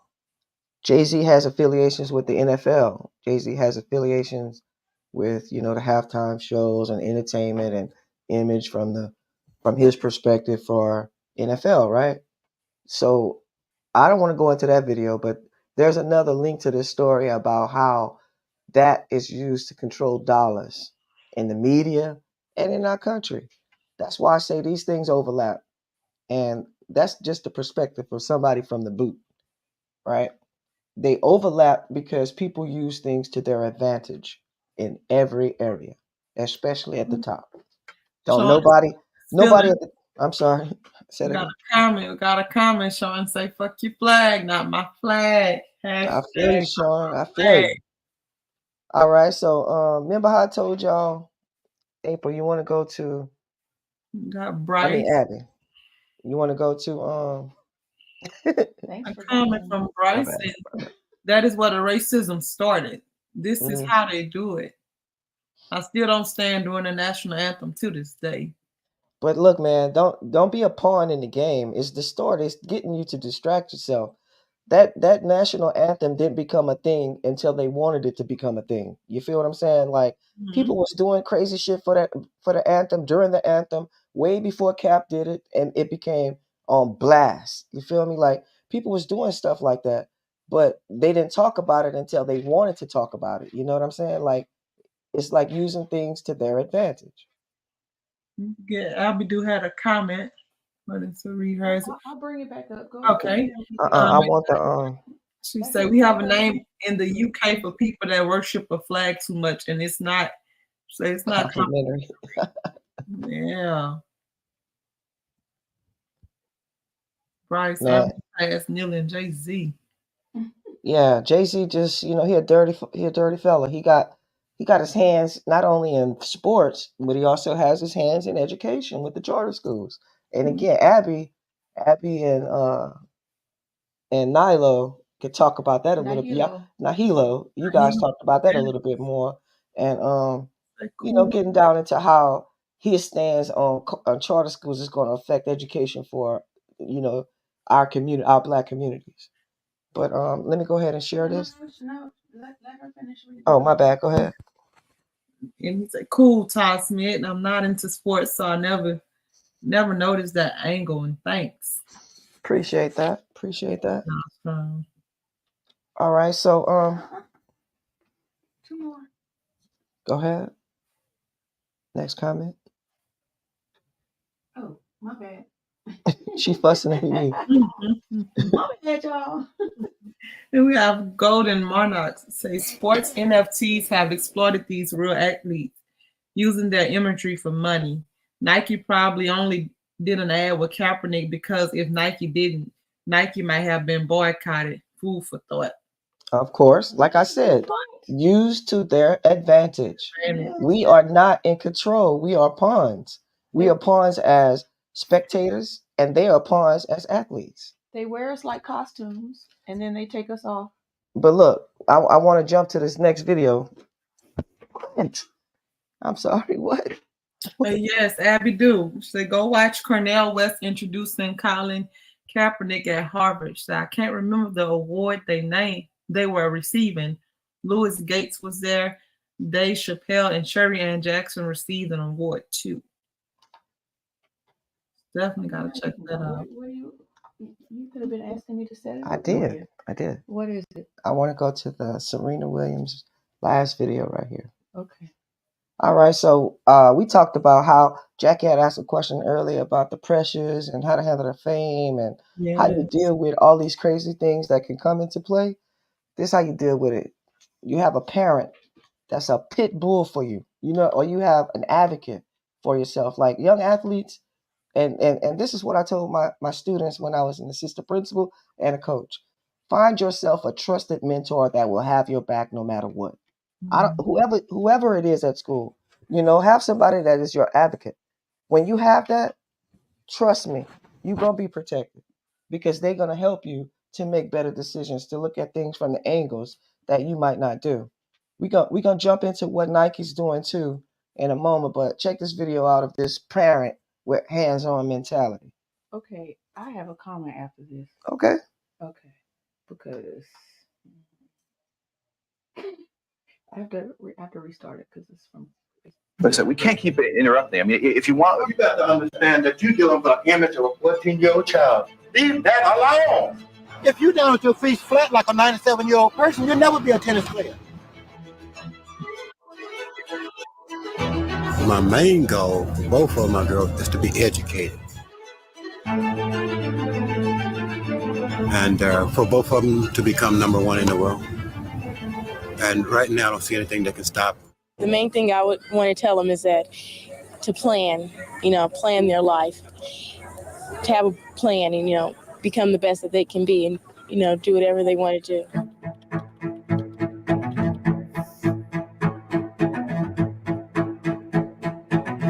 Most kids plan an athletic career and it usually doesn't work well. So we try to teach them how to plan life itself. That's more important. So we can't keep interrupting. I Hold mean, up. if Pause that. All right, Jackie, I appreciate what your comments. Hold Yeah. up. You switched two That's comments. somebody The being other comment about is there a fine line between supportive parents and a pushy parent? Absolutely. Sure. Pushy parents tend to live through their children. They want to be the athlete that they were in their childhood or wanted to be through their That's children. it. You could Just clearly see that. Not strong. Just April. said that. There are always some parents who want their kids to fulfill their childhood dream for them. Don't be that way. LOL. That's so true. It's very visible as well because you could see those parents because when they talk, their words are not in defense of the child. Their words are not in defense of the child's future or the well-being. It's always about what they want. You know, you can hear. I'm a very keen observer at language and how people are talking. So those parents who are self-centered, it's easy to see. But I'm talking when I said that the defense to the pressures of fame and the defense to, you know, kids being manipulated and used coming into the game is somebody that they trust, an advocate that they can trust. And that doesn't necessarily have to be a parent. It could be a coach. Because I don't know if you guys watched that documentary. It's not a documentary because they're using well, you can't make a documentary using actors. It's The Shining Stars. It's a movie about LeBron James and his group of friends from childhood that traveled with him through the journey to being this great god that he is in basketball. And what I'm gonna say right quick, I wish my cousin was listening to this because I'm gonna make an admission of a couple of things right quick, if y'all don't mind, Jazz. I mean, excuse me, Firecracker. Excuse me in my references. Oh my gosh. April is about to yell at me. Stop calling. She is doxing the hell out of us. Okay, she using her podcast language of doxing, which is something that's new to me. I'm not trying to dox anyone. I'm just talking. So I apologize for misspeaking and using the wrong terms. Forgive me, folks. Okay, forgive me, Well, she Firecracker. know what she do. I was just trying to say that I completely understand those pressures, man. And one thing that I know is that things are very visible. All you gotta do sometimes is sit back and listen. Anyways, I did lose my train of thought. Okay. So I did want to say something. Oh, I seen Bad Cookies popped up with a question. Yeah, and remember I said after this I wanted to say something. Yeah. So and I think this is a great segue into what I wanted to say. So Bad Cookie says, Tasmit, what do you think of players that embrace their quote unquote white side, players like Dak Prescott? I don't know who Dak Prescott Football is, player, quarterback from the Cowboys. Okay. So I'll let you answer that, but before you do, Serena Williams, her father was very protective of her. Mm-hmm. She's bleaching her skin now. Her father's dead. That's why. Because if her father seen that shit happening, I got to say he probably would have stepped in. He probably would have stepped in. My point is, after a certain point, it's an image. She's chasing an image. She's chasing. That was a beautiful woman. Serena was very beautiful. What you think, Jazz? You seen her? Those pictures of her when she was younger? Oh yeah, she was very beautiful. Beautiful. Just like Lil' Kim. Beautiful. Just like what's my boy, the baseball player name? I know y'all know who. Sammy Sosa. Oh, the one who looked like Bad Cookies. You guys remember that big bucket of ice cream that you would buy? I mean, if that big bucket with the chocolate, the vanilla, and the strawberry. Napoleon. He looked like he started out chocolate, then he was the strawberry. Now he just vanilla. Now he vanilla. If you don't know who Sammy Sosa is, y'all can look him up. But my point is, Bad Cookies asked about, that identify with the white side. Again, athletics is one, if not, rap, entertainment is the other one. What is those things that kids often answer when you ask them what they want to be, a rapper or an athlete. Jazz, what about you? You ever seen something different? No, nowadays a lot of people, the kids answer that they want to be a rapper. A rapper or an athlete? And when we say stuff like, man, we need plumbers, we need electricians, we need Electrician, mechanics. need some AC refrigeration. they not doing Look, I'm trying to say, I'm not necessarily saying that Dak is trying to bleach his skin. I'm saying when they identify wholeheartedly to the white side, it's because of a gain or a fear of losing a status. If you know what I mean, it's a status, And like I said, it doesn't just affect sports; it affects politics. It affects business. The status of white being on top is the norm in America. That's the norm because you can have money, and I want to show you. You could be Jazz. Let me ask you a question. If you played on a team before, you've competed in competitions and so forth, right? Yeah. If you were selected as an MVP on your team, wouldn't you say that that's a prestigious honor? Oh yes. Okay, so you're MVP of your team, you're MVP of the league, you're MVP of the playoffs, right? So when it's time to select representatives for our country, wouldn't you agree that you should select the best? Absolutely. Okay, so Jaylen Brown is the MVP of the NBA. Jaylen Brown, Kyrie Irving. You know how we talk about Muhammad Ali outspokenness amongst black athletes? Oh, Abidou has pulled up the transitional phase of Sammy Sosa. That's ridiculous. So if you talk about being white, I can't see that, so I'm sorry. Oh, okay.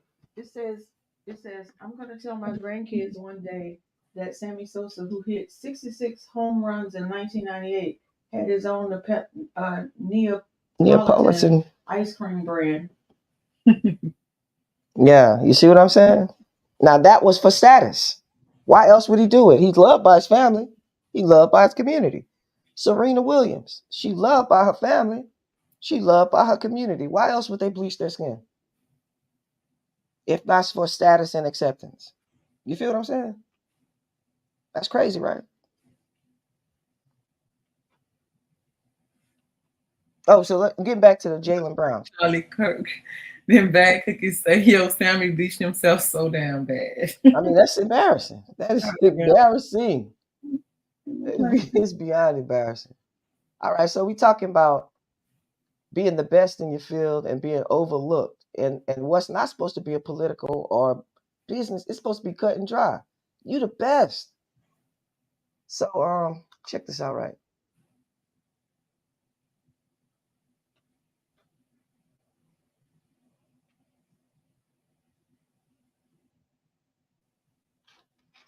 I think Bryce Smith mentioned Kyrie Irving. So Yeah. So we get to check a look on this. You have to change the layout. How do I change it? Let me show you. All right, one moment, folks. Jazz. You're doing great. I want to say thank you again for taking the time out, for being a busy educator, to participate in this discussion with us this afternoon. I hope that you come back and we do and build on this, because if you guys didn't know, excuse me, Firecracker, because I messed up again. Firecracker, Abidou, and Tajman are all working on a collaborative program to introduce, not that one, the Jaylen Brown one. Keep talking. We're going to introduce our communities to a creative collaborative way to elevate individuals, small businesses through a community center. So she has it up now, Jazz. You mind if I pop on it? Is that the one? It's not. I don't see it on this one. It's not playing. It's not playing. You don't have it shared yet? Over here. Relax, T. Relax. Oh, she's going to do it. Okay. No, I mean like just relax. Bryce says Jalen Green is Jalen Brown. Oh, but you're saying Jalen Green. Jalen Brown was the NBA. Yes, he was the MVP. And yes, that foreigner did win it 3 years. Mm-hmm. Mm-hmm. Here it is. Okay. All right, the second one. It's this one right here. Yep. Okay, people, here we All right, go. here we go. And then I'm gonna have to start over. You gotta expand it, or it's already expanded. That's Okay. it. This is Facebook. So. Okay, so we're gonna refresh it right quick. It keeps switching. I don't know why. It's aggravating. All right, here we go. I don't hear anything. I hear it. You're gonna hear it because Firecracker, you hear it? No. You don't hear it? It's All coming. right, one moment. Thank you for your patience. We're doing all right. We're doing all right. I need a new mouse. All right, we're gonna refresh and start it over right quick. I still don't hear anything. Why is that? Because it didn't.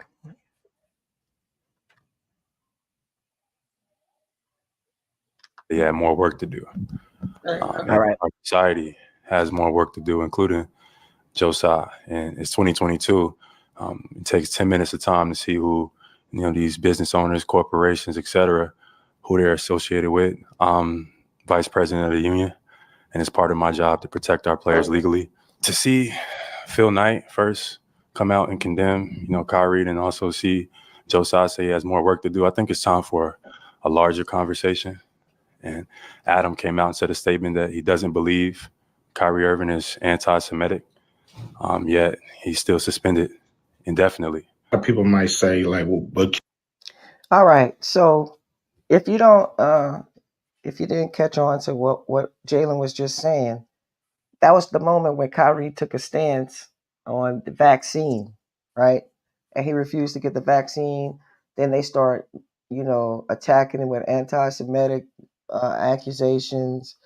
And Jalen Brown is one of the most educated NBA players that you're gonna read about, right? If you want to learn more about him, he's a very interesting young man. He is a president of their NBA union, players union. He's outspoken. He's intelligent, and sure, he is young. You know what I mean? Like a lot of these athletes, they're very young, but the money, the power that they do hold, to me, can better serve their communities in certain ways. What's up, Jazz? What you say? Comment from Bryce said Jalen Green was NBA Finals MVP. Jockey won the season MVP, third season in a row. Mm-hmm. I was saying that Jalen Brown was the MVP, and why wasn't he selected for the Olympic team this year in Paris? Why wasn't he and Kyrie Irving selected? And what he just said in that video was a major reason why, because of the controversy they created with the anti-Semitic attacks against Kyrie, and by Jalen Brown speaking up for him, that put him on the radar also. Can you go to the other video? But nobody did anything to Amazon. Yeah, nobody did anything to Amazon, who was selling, making money, profiting off the video that they tried to deflate and take away Kyrie's career for, And we have Jacqueline. She said, I hope this stream isn't going to be just a one-off because I really enjoyed it. Appreciate that, Jack. Appreciate that. Thank you. That's It's- It's great. We'd love to have you back. Text Yellow Gold. Like My that. noteworthy co-host. So you come co-host approved. Yes. Thanks. Thanks a Say his lot. name Nahilo. Nahilo. Nahilo. Hey, man, I mess up names sometimes. I mess up names. I'm sorry. Nahilo. I'm getting better. But we're going to check out one more with Jalen Jalen and Kyrie. I'm trying. And then I have a couple other little funny things before. I see we are approaching close to 2 hours. I know Coach Firecracker might, have to come down from work and everything. I don't want to eat up in too much of your time because I want to leave them hungry for more. That's it. Because there's a lot. That's it right there. All right. That's just a picture. Okay. So I wanted to really talk about, does anyone know what is the relationship between Nike and the additional reasons why these two young men were not selected for the Olympic team? Does anyone happen to know in the chat room? Because of that anti-Semitic stuff, and how Kyrie Irving is no longer affiliated with Nike. There's a couple of videos out there that you guys should check out that kind of gives more detail to the story about how Nike has the power and the influence to keep the MVP of the NBA off of the Olympic team. I mean, I would love for someone to pop in, pop on, conversate. I want to know how that kind of stuff is possible, and why more people are not being outspoken about how blurry the lines between. Wait, are you telling me you want me to put a guest link in the chat? Maybe not this episode, but if you invite us back, we could get a guest.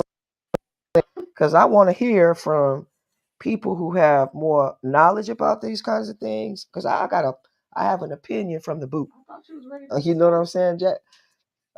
Firecracker. I just have an opinion. I have a strong opinion based on my passion for sports. Okay. But I like learning, and I'm not always right. My opinions are not always right, but I definitely like learning. Sean said, "Thank you for this. 3 very, 3 very insightful humans." That's right. Thank you. Sure thing. Our pleasure. If you have some other interesting facts or connections between Black athletes and politics, please share.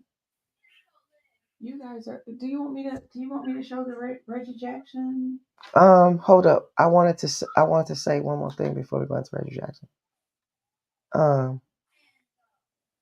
The Reese.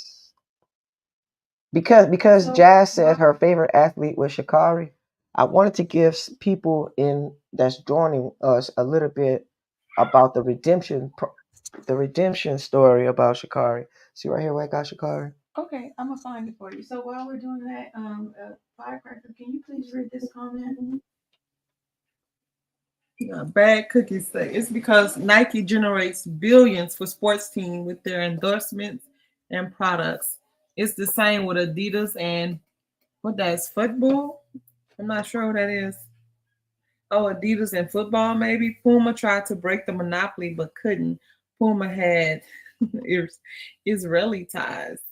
Mm-hmm. Like I said, it's all connected. It's all connected. I know that. If you look behind, you know how they always tell you follow the money? Yes. And football is soccer for America. Thanks for sharing. I didn't know that about Puma. Mm-hmm. It's all you have to do is follow the money and follow, what the motives are of the people that's getting the most of the money. So this next little clip is a clip about Sha'Carri. Comments before we got one more comment. It's more than Firecracker, you want to share that comment? Adidas has the power to keep players off of cup teams in other countries. That is very big. What else? Gotta look into that. Mm-hmm. Okay, I'm coming, y'all. I'm on 2 different computers. Yeah, okay. Abby do working. That's right. They're working too. But yeah, this clip right here is. Oh, go ahead, Firecracker. Oh, Golden.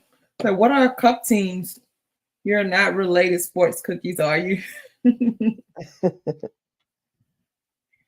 Cup teams. That's the championship soccer teams.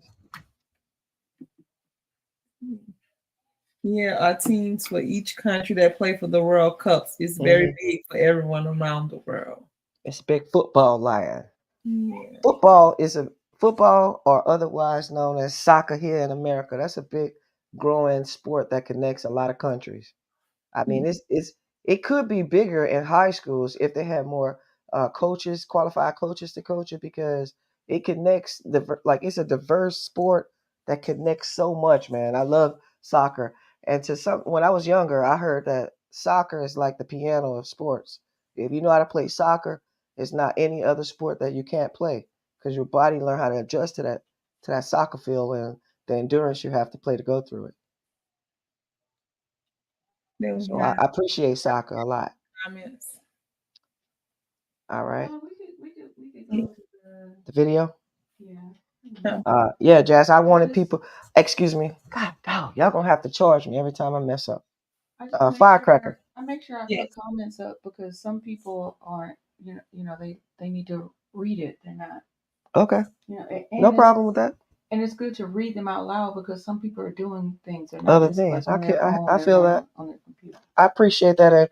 And guys in the chat, thank you for being patient with us. We appreciate your comments. We want to share them and keep you engaged, because that's how we learn as well. But my comrade Firecracker said that her favorite athlete was Sha'Carri, and I just wanted to give a different perspective for some of the people who may not be as familiar with her.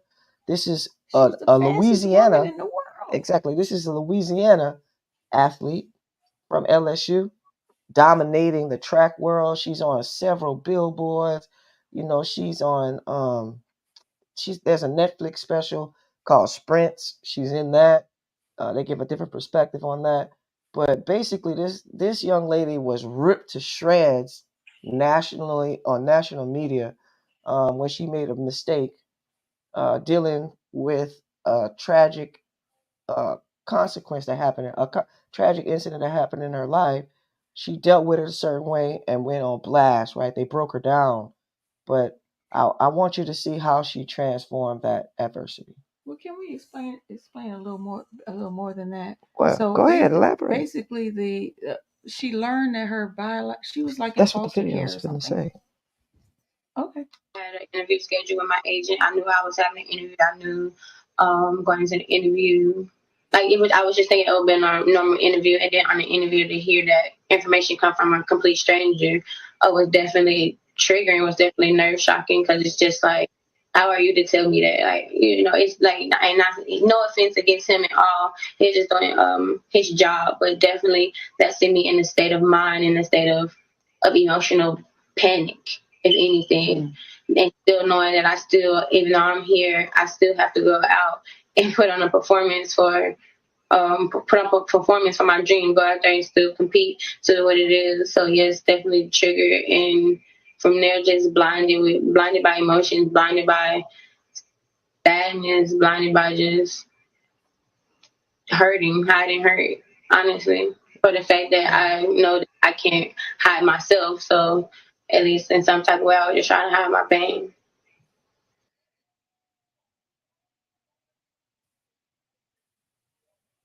With so many choices on Booking.com, there are so many Tina Feys I could be.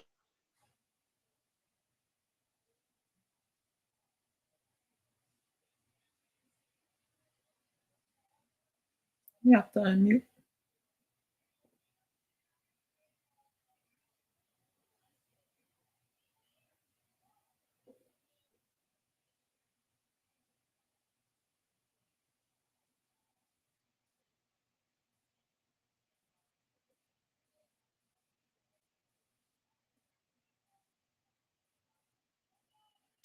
Bryce says some people forget that they are not robots. And Ty Smith, I don't know if you still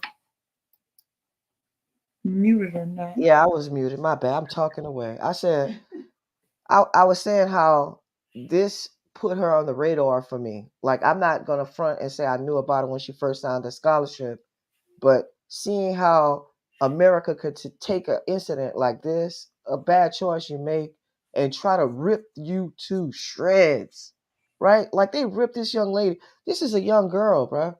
This is a young girl. They ripped to shreds for something, you know, that most Americans do. Marijuana is one of the most abused illegal drugs in our country, right? And to have your life blasted like that for that kind of mistake, for that kind of reason, that only made the redemption story of her sweeter. Because what she did after that, after they tried to do that to her, I would love to save that for next episode if we can, because to see her story and her triumph after that, look, man, excuse me, Firecracker, you ran track, right? Oh yes.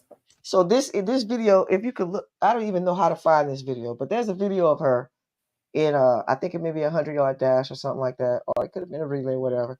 But she's running and she's about a couple of feet away from the finish line, but a lot ahead of her competitors. And she just flick her fingers out like, fuck. You know what I mean? Like that shit was so fire. I have never seen an athlete in my lifetime do something like that, except somebody like Bolt. What's his name? Usain Bolt. Usain Bolt. Yeah, when he used to run and beat the hell out of people and just look at him like, the way she did that at that finish line, man, when she just looked at the camera and flicked her nails, her Flojo nails out. I love it. I fucking love that shit. That was so amazing to me, because to me, it was like the resilience for Black people. Period.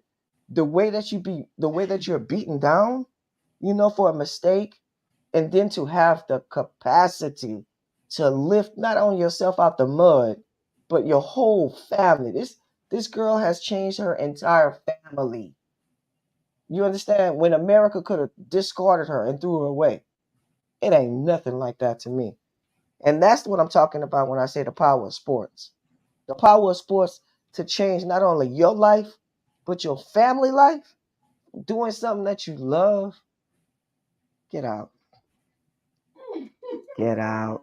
All right, so we're gonna pop back. We're gonna rewind back right quick to Reggie Jackson's sharing his experience, because they tried to pull my boy on the platform and ask him to give some like cotton candy experiences about how he felt back in the day, but he had a different intake. He had a different way that he wanted to express it. So y'all check this out.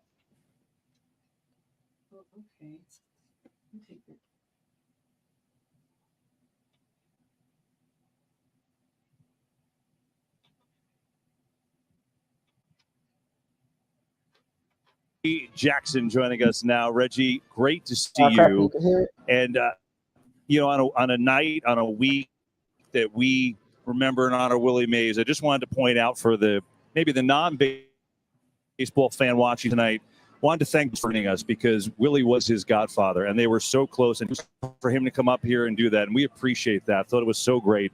But let's ask you, Reggie, just I know a little hard to hear here with all the music and noise going on. What did Willie Mays mean to you? I think Willie Mays meant to me the same thing that he meant to most people. He was a Baryshnikov on a baseball field. As far as being given the most skills, you've got Babe Ruth, you've got Hank Aaron, you've got Lou Gehrig, you've got Barry Bonds, you've got Alex Rodriguez. These guys that were gifted all of these skills.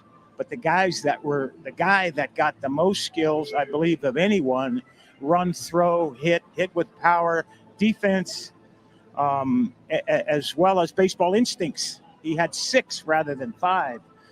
Was really a special player.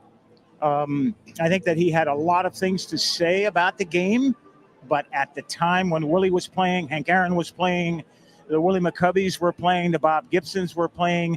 They grew up in an era when you had to complain about the game or complain about society, you suppressed it.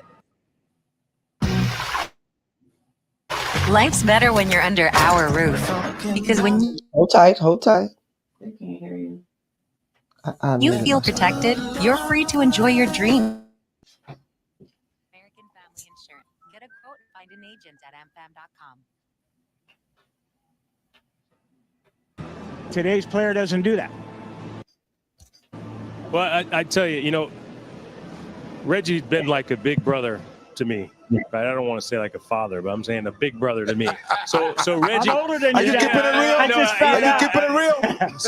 So Reggie, you always send me random texts, but I'm going to read. I asked you if I could read this. You sent me this text the other day. You said about Willie. He was at the very least one of the greatest of all time. We all wanted to be like Willie. When one played against him, you got caught up in watching Willie. He was pure baseball. My all-time favorite. Loved the guy. I wanted to be like Willie. Tell me what it felt.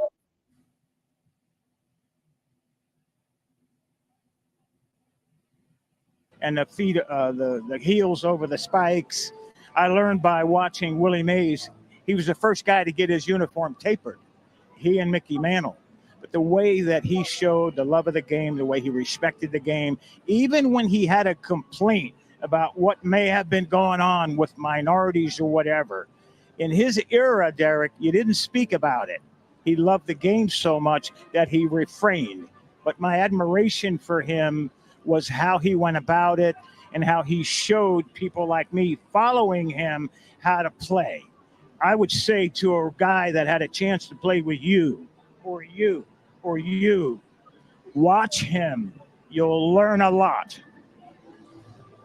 When you think about baseball greats, you think about him, think about you, think about these fellas. When you first got inducted into the Hall of Fame and you saw that gentleman out there, what was the first impression coming out of you? For the Hall of Fame was a goal that you cannot plan. I don't think any of you guys that are here in the Hall of Fame, the guys that just walked off here, Hall of Fame players as well. Barry not in, but Hall of Fame player. You can't plan getting into the Hall of Fame. You have. I want to say, quickly pop in right quick. I want to find the exact part where he shares his personal experience about playing in Reggie. The baton has been the passed. league. Keep going. It's not this? No, it's For over a he's talking century here. about his We've been personal talking earlier about if it wasn't for the Willie Mays, Right here. Right the Jackie Robinson, the Reggie Jacksons, the three of us wouldn't have an opportunity to play. How emotional is it for you to come back to a play that you played with one of the greatest teams around? Alex, when people ask me a question like that, it's like That's it.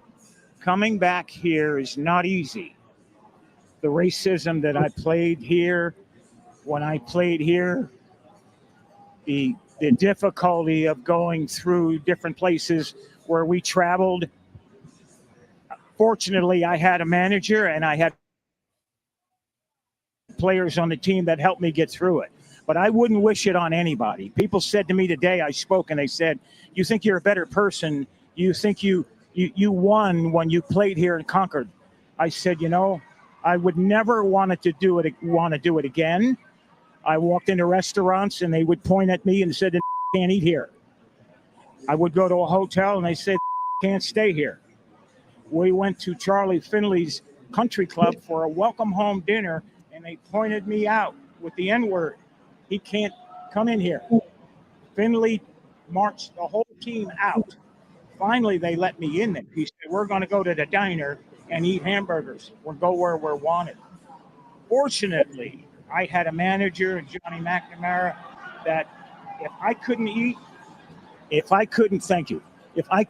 in the place, nobody would eat. We'd get food to travel. If I couldn't stay in a hotel, they'd drive to the next hotel and find a place where I could stay. Had it not been for Raleigh Fingers, Johnny McNamara, Dave Duncan, Joe and Sharon Rudy, I slept on their couch 3-4 nights a week for about a month and a half. Finally, they were threatened that they would burn our apartment complex down unless I got out.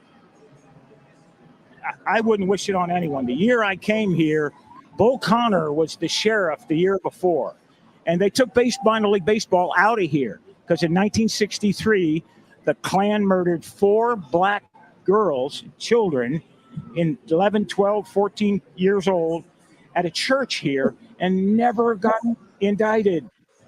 They were from the Klan. Life magazine did a story on them. like you were being honored. I wouldn't wish it on anyone.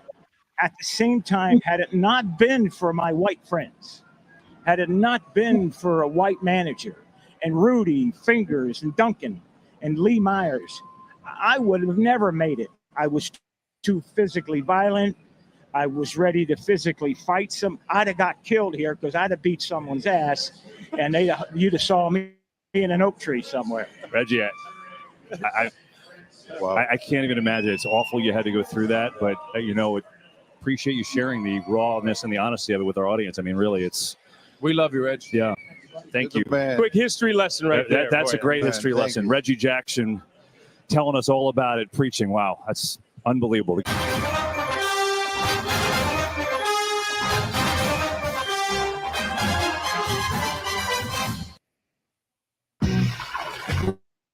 Life's better when you're under our roof. Because when you feel protected, you're free to enjoy your dreams. All right, guys. Firecracker, you there? I'm here. So what you think about that one? That one. I want to hit home. I mean, for real, right? It's some of the same experiences. Like I was saying, it might not be blatant in our face that this stuff is still occurring. But as a coach and an athlete, I could tell you right now, I vividly remember my first racial prejudice or racist experience. It was at a basketball game when I was in the 7th grade. And that's no joke, bro. I can remember it as vivid as it happened yesterday. And as a coach, that was a player in the 7th grade. As a coach, to go to games and to participate in these tournaments and just to even expose players to the different types of attitudes and integrity of other people, that stuff is still here. It's not gone. So pretending that, to me as a leader, I have a difficulty of pretending that this stuff is not occurring, not having an opportunity to address it in an intelligent manner other than being angry. Because like he said, and like you said earlier, Firecracker, if it had not been for some of your white friends introducing you, involving you, exposing you, then you might not have known some of the things, correct? That's correct. And so that's what I'm saying, man. It's like I can sit here and be pro-black all day long. I'm pro-black because I hate the injustices that we felt and still feel. That's why I'm pro-black. I'm not pro-black to just necessarily hate white people or hate white privilege stuff.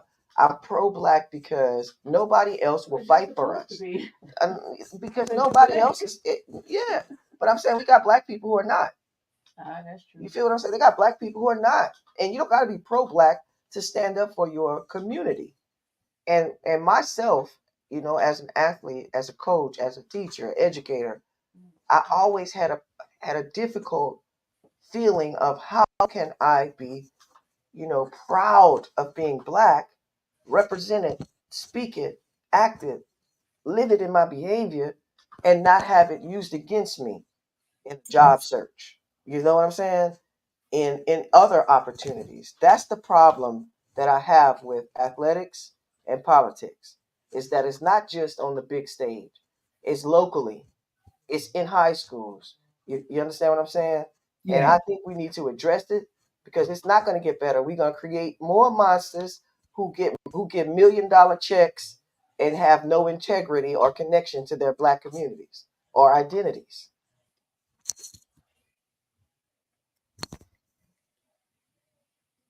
What y'all think?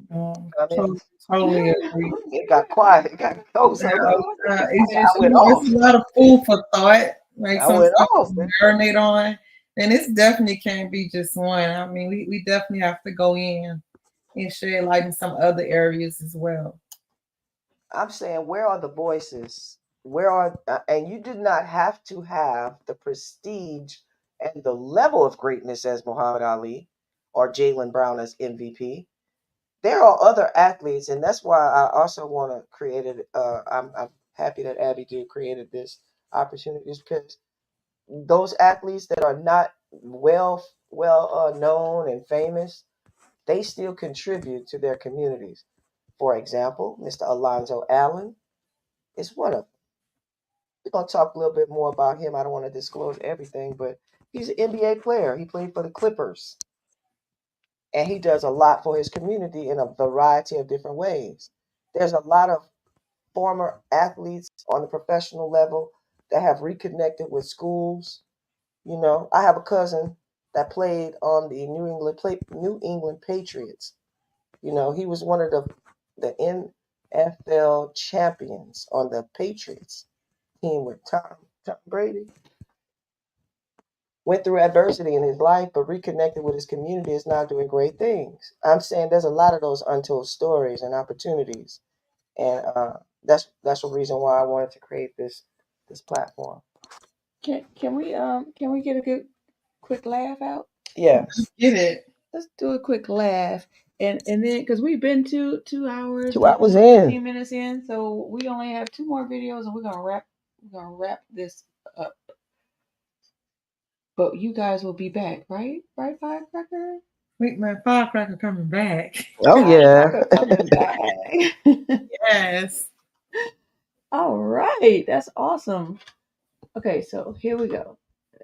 There was controversy this week when LSU's women's basketball star Angel Reese refused an invitation to the White House to celebrate her team's national championship, but now she has decided to go. So here to comment is Angel Reese.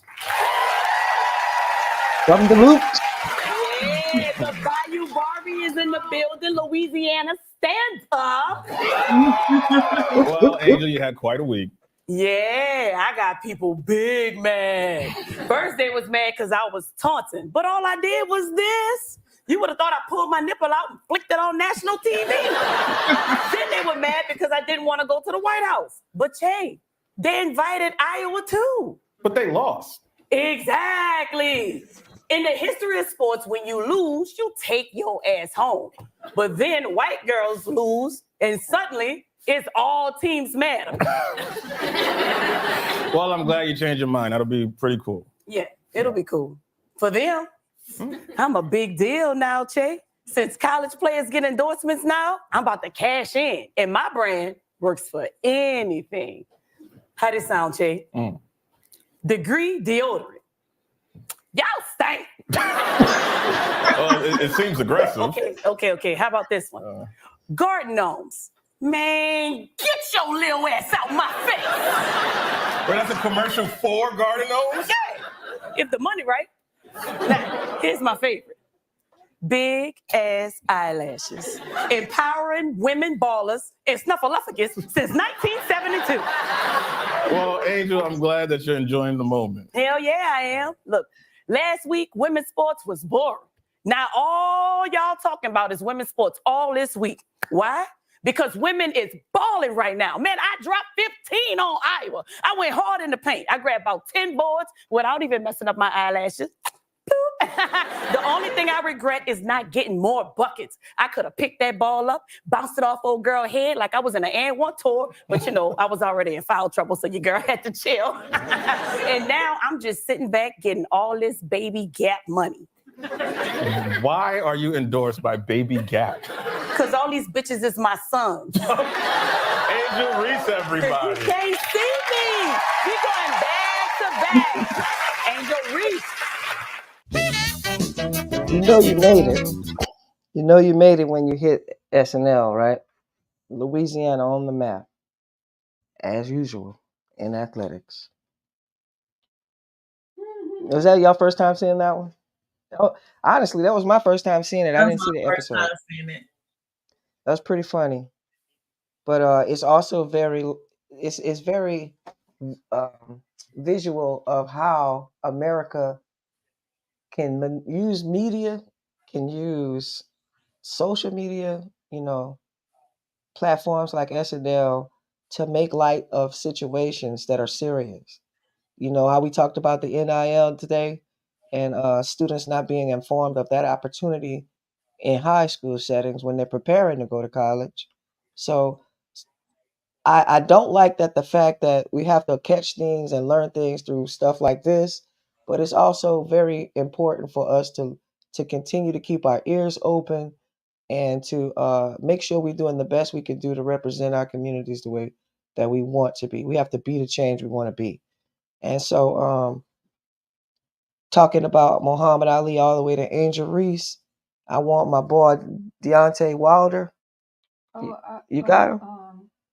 I was going to let Deontay Wilder tell you how no matter what time it is, you gonna bring it back? I thought you wanted to play that 100 meter. Oh, you got that one? Yeah, I have it. Can we play 2 then? Can we? Yeah, that's what I said. We're gonna play. We're gonna play one for Firecracker. We got one more video for you, Firecracker, and then we'll just play with the other one on the Sha'Carri way out. and that beautiful victory that she had, and then we're gonna let Deontay take us out. Just give me a moment. Man, this is one of the best victories I have ever seen. I'm not even gonna front. I seen Mike Tyson knock people out in dramatic fashions. I seen Tiger Woods hit hole-in-ones. I seen a lot of greats do things, and that's what I love about sports. I am a Mamba. I want to be the best and see the best.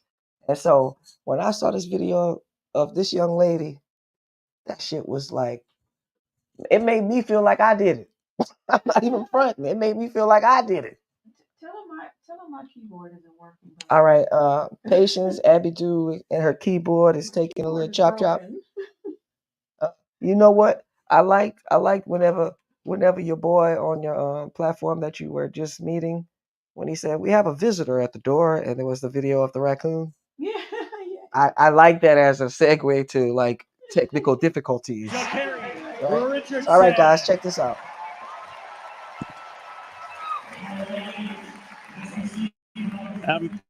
Could you hear that roar?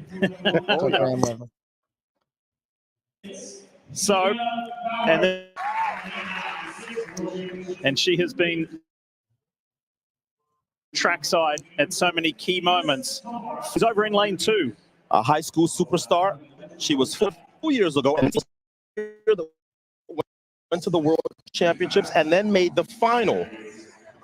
You could do a lot worse than to pick Tamari Davis to be on this team. She'll be in lane 2. Sha'Carri Richardson is in lane 7. We do not expect Sha'Carri to find too much opposition in this last heat. What did you make of her first big run in the 100 this year in the outdoor season at the recent Pre-Classic? Yeah, I think Pre sort of showed what we can expect from Sha'Carri. Lots of high knees. She's going to run fast. She likes to send a message to early. That's right. You can see that pride. Yeah, excuse the glitches. We're going to ride through it.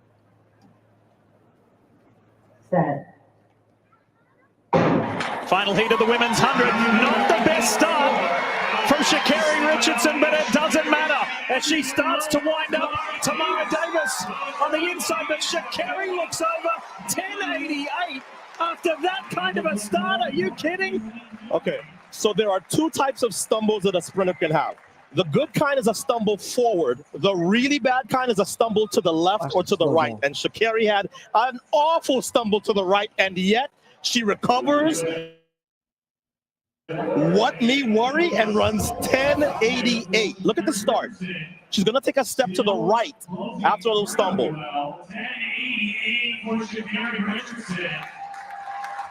Yeah, see that big step to the right? See what I'm saying? But remember, she's the world champion now. She knows what it's like to go through these battles to make U.S. teams.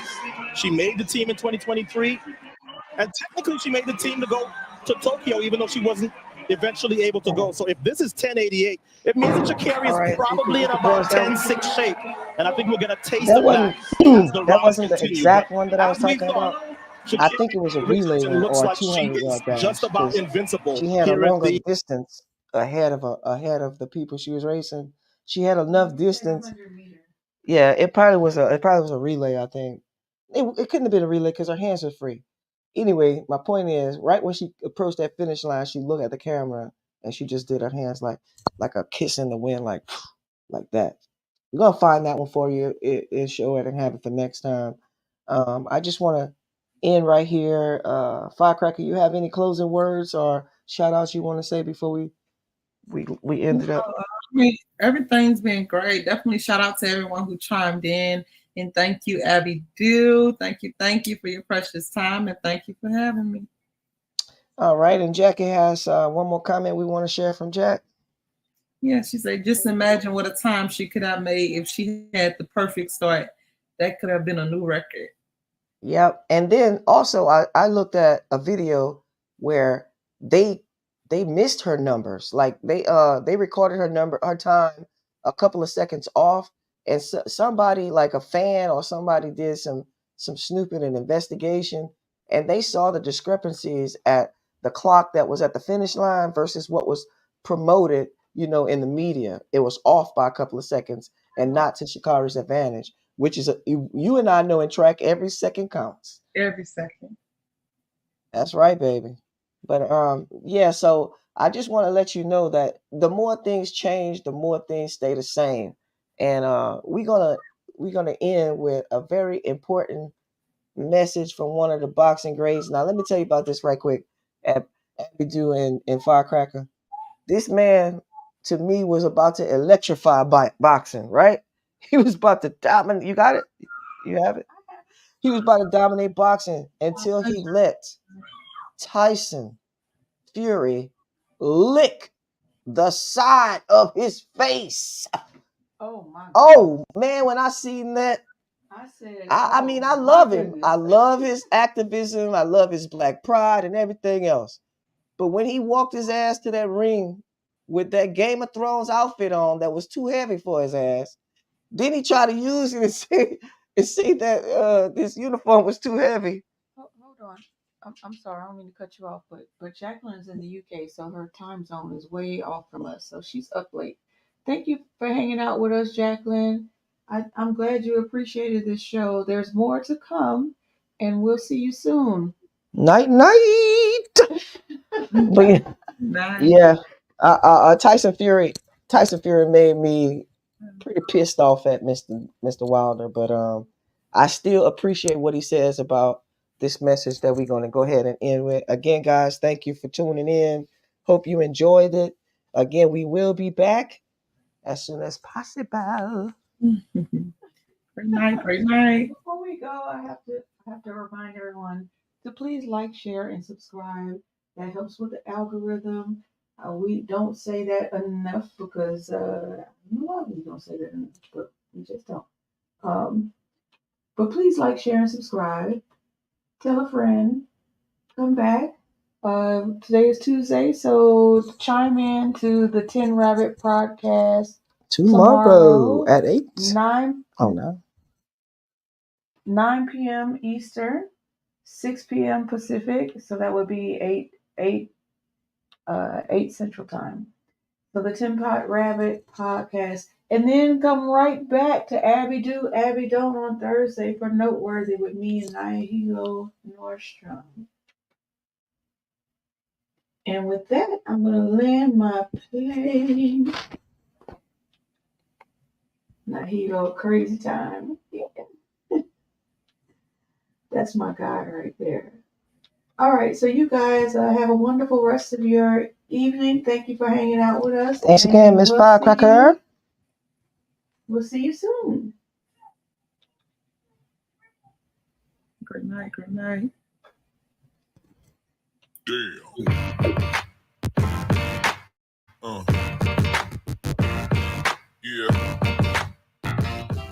Final press conference for Deontay Wilder versus Tyson Fury. I caught up with the champ, Deontay Wilder.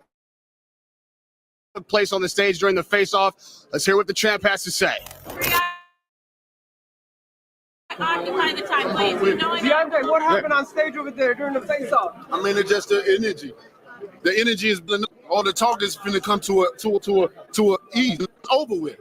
That's just the energy. I'm tired of hearing this story about him promoting this mental illness, about turning up the bottle, about putting that sugar daddy in his that sweet candy, or that white girl, whatever you want to call that powder.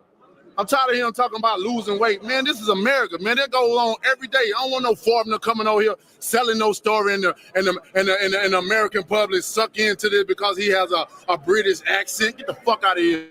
Because if I was the one doing that, they'll call me a drug addict. They'll call me somebody that abused my body. they'll call me probably a terrorist. It's just a different. I come from a different world. I ain't hearing that. But it's time. Everything he says is gonna be. I'm gonna hold it against him. I can be the judge in the ring. Everybody that comes with him, they can't speak for him. They can talk that shit, but when they come in the ring, it's only me and him. He can have 4 trainers. I don't give a fuck who he got in his corner. He can have the best of the best trainers in the corner. They can't fight for him. They can't teach him nothing that is gonna be able to prepare for me because I'm different. I'm one of a kind. Y'all understand, man. Tyson said that he's got the power to knock you out. Come on, man. Who the last person you see him knock out? Been a while. All right, then. So we don't believe him. What he says, we don't believe. But what I say, you better take it. You better take it to the bank because I don't play around in this sport. Man, I say what I say, and you got to be a man that's going to actually do it to you. I'm going to do. But you don't have the power to prove that to no one, do you? But I have all the power to prove that. Not only do I can tell you, I'm going to knock you out, but when it's time for it to happen, I show you what I'm all about. I show you. And it don't get no beautiful than that. That a man can tell you what he going to do and then do it. These fighters always worrying about how bigger they are than whatever. Who give a fuck? Who cares? I know if they know them, they know me. You know, and that's just bottom line. I don't care. You never heard me talk about how big I want to be or what. I give a fuck about that. I don't want to be bigger. I don't care who knows me. I like to be low key, down low. That's the way I roll. That way nobody won't understand or know what I have or possess. That way they won't have to be sitting back lurking and try to rob from me because I pity the fool that does that. I have a lot of people around me, positive energy, positive speaking, positive believing, until that energy is broken. And then there's consequences behind that action. See, I don't care about all that. But what I do care about is protecting my family and providing for them. And what I'm gonna do? I got a beautiful life, man. I got a happy life. I'm a happy being. Only time y'all see me in rays is when I turn into the bronze mama. But this is the week of the fight. This is the time for it to happen, to everything to come out. I feel it, bro. You can't feel the power. Deontay, energy. Deontay, goodness. Radio Raheem. Listen, man, you said that your people have been fighting for 400 years. Man, your peoples too. So I just want you to explain what you mean by that. You know what I'm talking about. Y'all all know what I'm talking about, man. Don't sit up here and try to bait and not know what I'm talking about. Y'all know what the fuck I talk about when I say these things. Your people too. Explain it. Not everybody knows what you're talking about. Radio Raheem, I don't have to explain what's understood, man. You know what I mean by that. You know what I say by that. I ain't got to go further. And if anybody don't understand, then God be with them. Go look up the history. Shit, everybody believe in Google? Go Google that shit. See what I'm talking about. You know what I'm talking about, man. You know what? I dare you to sit up there and say, explain. You know what I'm talking about, man. It's fighting people. You know we've been fighting day to this day. You just sit here and you don't know what I'm talking about? Man, I'm out of here, bro. Let's go. Come on, let's go, man. Let's go. We're talking political. We're out here with Deontay Wilder. What he's talking about.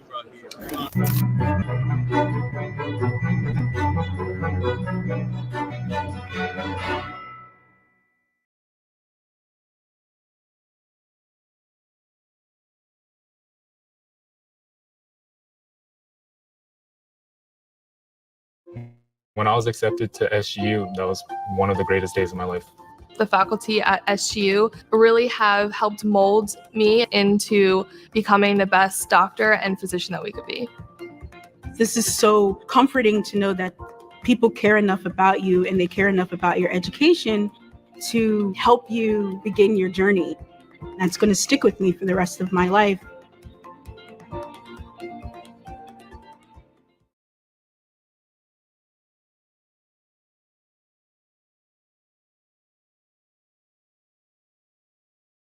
In 300 feet, turn left. With Cox's fiber-powered internet, you can do brilliant things. Exit approaching.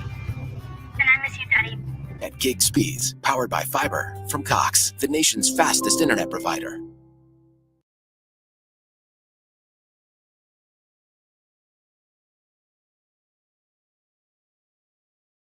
What year was it that